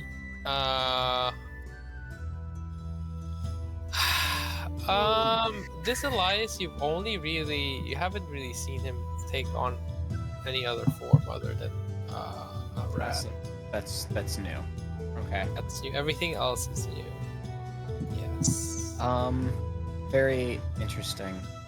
Good golly. I should have killed that bitch in the alley when I had the chance. Well, I think what we did learn today is that everybody in this party kind of sucks a little bit in some way, but we won't destabilize a government. So that's good. That's a good boundary that we've set. That's an interesting Only if line it's a to draw. fascist government. It's a Yeah, very like the interesting line to Estonian? draw, yeah. Estonian Yeah. government.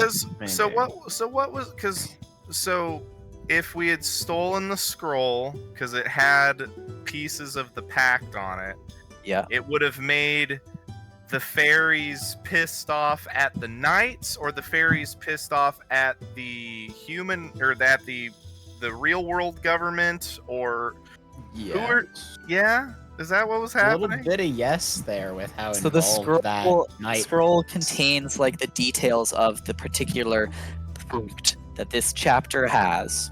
Again, the Vermilion Guard. It's the most significant like bond between the mortals and the spirits of nature.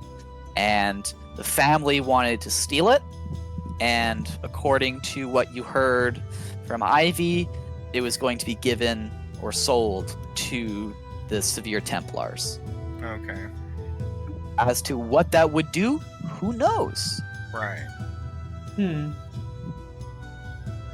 Yeah, I feel like it would not do anything good. That's just an interesting line that's been drawn. A good line. I'm not Good one. complaining.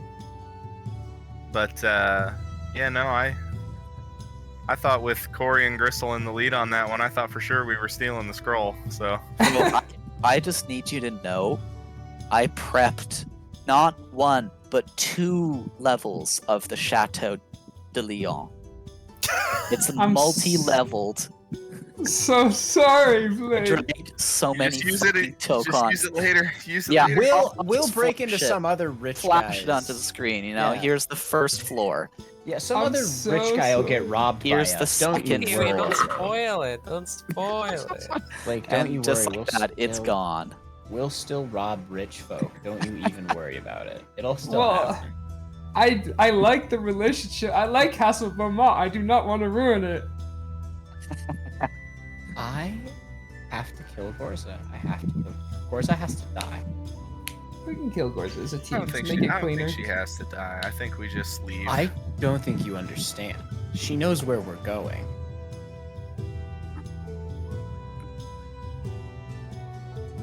Sometimes you just have to cap a bitch. Before we end, What's that? before we end, Yep. for the evening, sometime in the night, as we are after being assaulted so aggressively by Choom, can I sit beside John and just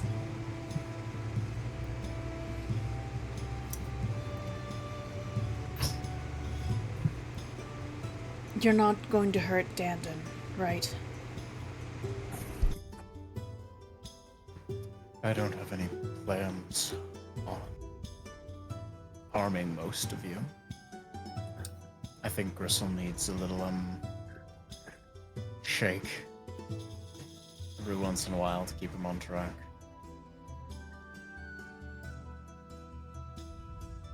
No.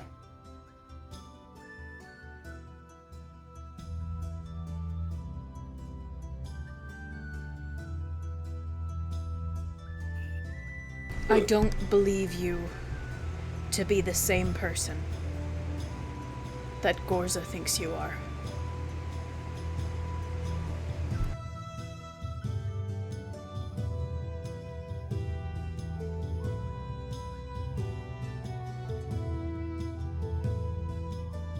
John does not say anything. And Coralia will stand up and go and climb the rigging to go sit with Dandon in the crow's nest. Or go sit beside Dandon, who is asleep with an arithmetic book over their face, and then just lean their head against her shoulder, Yeah. pulling a blanket out of her wrist pocket and placing it over them.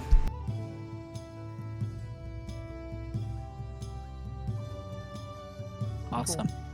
And we'll end there. In this installment of Grimpunk! I know what the people want. Yeah.